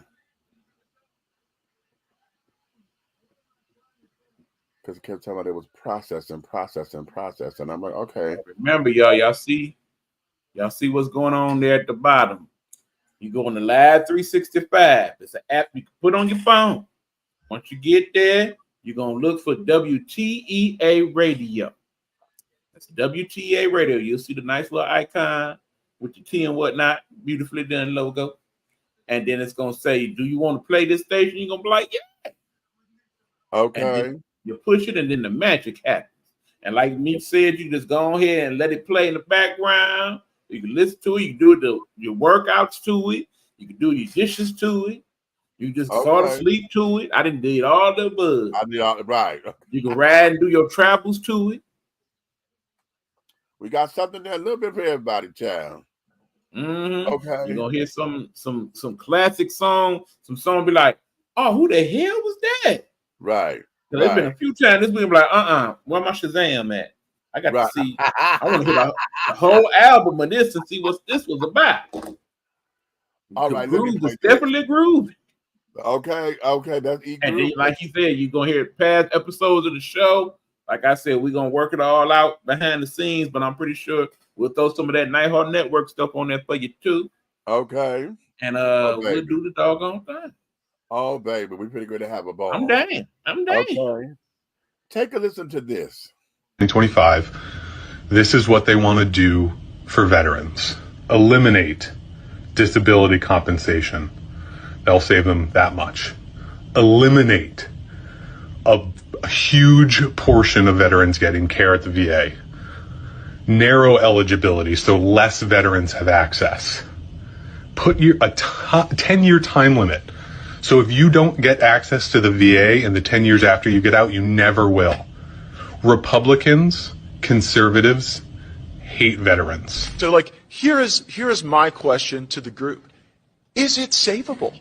I mean, why not abolish the VA, take all of the money that we are otherwise spending and go to any willing provider system within our communities, and then if people get bad care, they can vote with their feet, and you don't have a two-tier system of health care in this country with our veterans and with everyone else. How is this patriotism? I can't wait to hear Republicans spin this into some narrative and how they're protecting America or putting America first when they're not letting veterans vote. I'm a Marine Corps veteran. I know something that most people don't know. Veterans are overrepresented in those that are homeless, without address, without access to feed anything to make their lives better after they've given so much to this country. Veterans are. The people you're walking past on the street are more likely to be veterans than any other demographic. Veterans. And the VA is the only time they get help, the only place that looks out for them. So it makes sense that they have right or the ability to register them to vote and allow them to vote there. Also, it's a federal government office. So why wouldn't you allow that? Or why wouldn't you want that? It is absolutely disgusting that the people that are suffering the most because they gave the most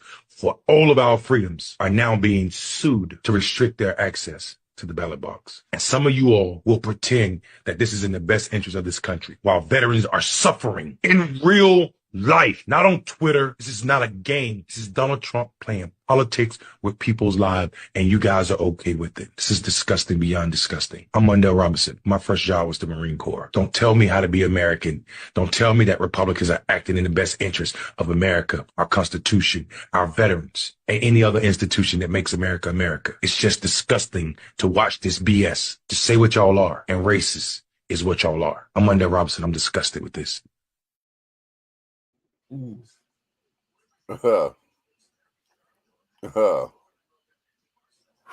He said something, and I did not realize that homeless or unhoused veterans can't vote. And when he said that in that piece, I never thought about that. Right. I mean, because think about it. In the original Constitution, the only people that were allowed to vote at that time were white property owners. Yeah. Period. No, correction. White male property owners. Right. Period. So even though there were a few people even back then as black people who actually did own some stuff, you still was not allowed to vote at all. Now, over the years, those things have changed. Black people, then eventually women was allowed to vote. That's so crazy that it's people that still live in this lifetime that knew a time where women could not vote. Right. Or where black people could not vote comfortably. That's just insane to me. But anyway, that's more that Trumponian BS, man. Plain and simple. Plain and simple. The idea that we've been closing down military bases and things, I'm like, why are we closing that down? Our veterans, when they came into the service, that's what they know are the barracks and carrying on. How come we haven't converted that into a shelter system? Exactly. That's where they come from. That's what right. I mean, I look at like all these abandoned schools and you're in my head because the school is perfect because the school right. It's already sectioned off in a way to where as every type of family doing. They got the community bath because they got the school shower. Yep. They got Take out the desks, put in some bunk beds, and there you have it. Yes. You can sit down there and make that. Oh, child. Okay. Right. Please make it make sense. It just doesn't at this particular moment. I mean, it's like, we oftentimes talk about the village. Right. Going back to our roots in the countries we know from Africa. When the elders and whatnot got to a point to where they couldn't take care of themselves and whatnot, they ain't just leave them outside the hut. They basically built another part of the hut and put them there. And that part of the hut was actually better than the rest of the hut because you wanted to show your elders utmost respect. for being your celebrate elder. them, to celebrate them. And, you know, and I'm a sidebar. Let me go here because here's something that I've been considering lately. You know how we're always taught, and for those of y'all who have been to church and carrying on, you know the lesson when they say that the last shall be the first and the first shall be the Be the last. last. Mm-hmm. Okay, when we hear that, also when we hear that your latter days will be your greater ones, you know, it's gonna get greater later, you know, Mm-hmm. and that all this work we done put in, you know, it's time to bask and relax and this Right. that. And I'm like, okay, well, when are we supposed to do that? What is our cutoff age to where it is supposed to be just that automatically for us? You know, to go into this thing where, and I'm trying to not, I'm losing my point. I hate when I do that because I was connecting these dots and then I get okay. It's that time of night, my friend. As I'm thinking about us trying to say that I would celebrate our seniors and celebrate those who are the elders of the community. What part of this make our days greater? Because we have all the body done shut down. You got all these goddamn medicines you got to take. Right. You know, all these damn doctor's appointments and this, that, and the other. So what makes life greater to where I would be greater in my later days, honey, versus what I was in the beginning? I'm like, okay, well, how do I enjoy it? How do I sit down and get into the fruits of the labor of it all? Because hell, if you go sit down here and do everything to deconstruct me, to where it's about that time for me to start having personal care and, you know, me time and want to go and live my best life or whatever. Mm-hmm. I sway. How do we do Right, it? because And we could the way they that. setting it up now, they're making it to where the last thing you want to do is be old, because Right. the way old people get treated, you fit for the rest of your existence at that point. How about that? How about that? Oh, well, all right, let me give y'all that to ponder on. I'm losing my train of thought slowly but surely, honey. My eyes are getting a little heavy. So I told y'all I was gonna do this until I'm Yeah, we about there. and Another 20 minutes, I'll be up out of there. let me bow out gracefully.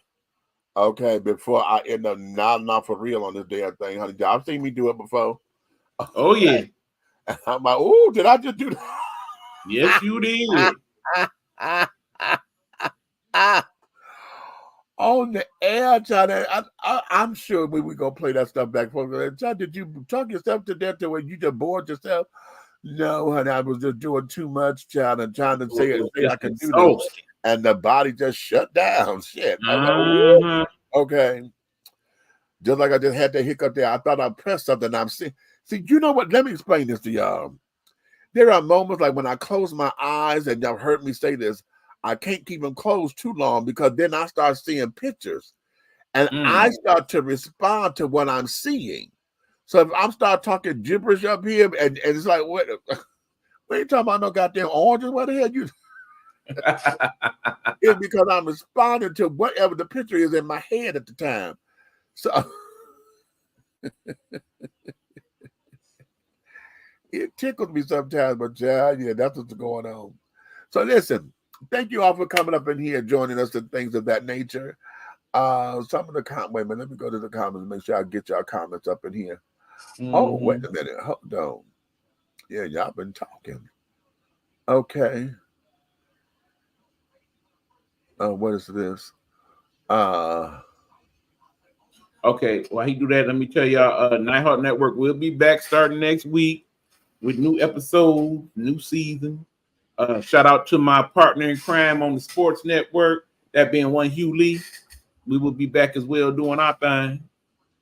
Definitely got some things to discuss in terms of the politics and current events and all of that. So looking forward to kicking it with y'all. Okay.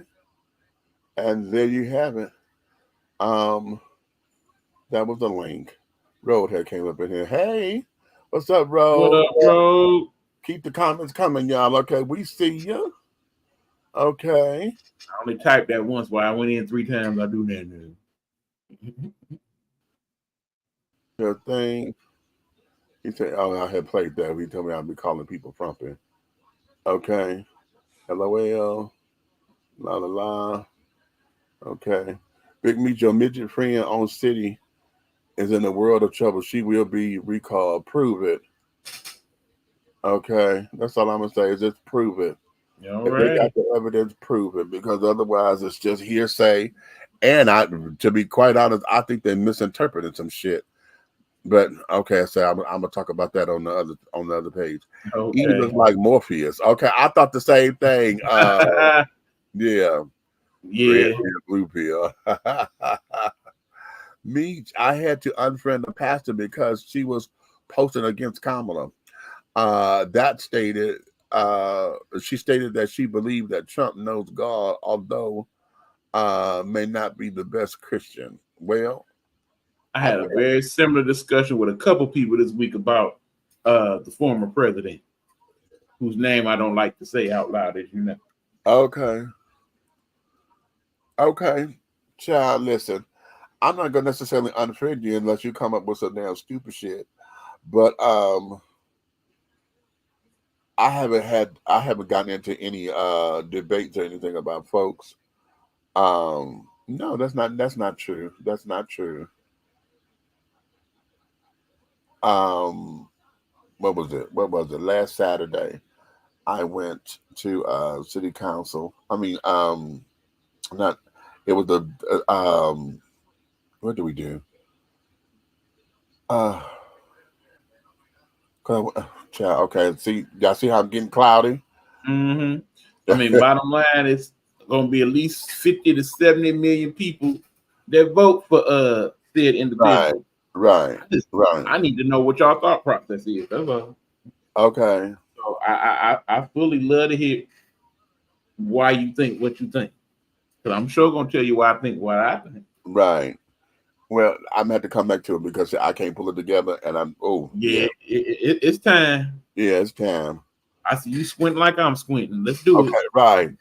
Okay. Right. And whatever this is, and it's only here knows at work too. But again, at work, I'm around the screen. I have to keep my eyes like this, and if y'all see me close my eyes, it's because I'm trying to It's not bright light, but it just feels like the light is hurting my eyes somewhat, right? So I'm like, okay, what the hell is this? Because it ain't never been like this before. So I close my eyes because I'm trying to relieve the pressure without getting to get my eye drops or whatever. Because I mean, but okay, maybe, and okay. Well, after you get out there for about 20 minutes, you're gonna feel fine. It happens every time now. I know, and so it's something with this computer because I was fine until I sat down to do this. So I feel it all in here now. Whatever. Child, okay, listen. We're gonna shut this down. I'm not gonna do the standard stuff that we do. You know, if you love me, I'm gonna do it. I'm up here to like, subscribe, and to share to all the platforms that you see me on. If you hate me, don't like the fact that I got to close my eyes and the big bitch done nodded out or whatever.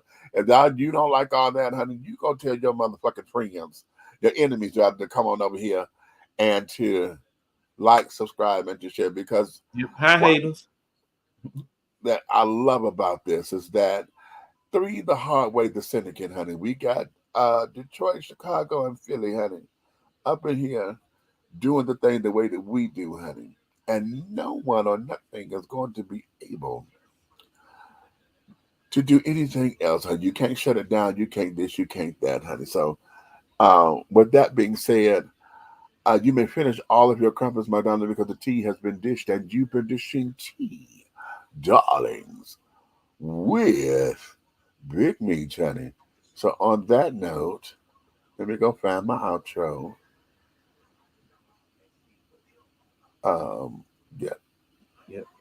Yeah, that's it.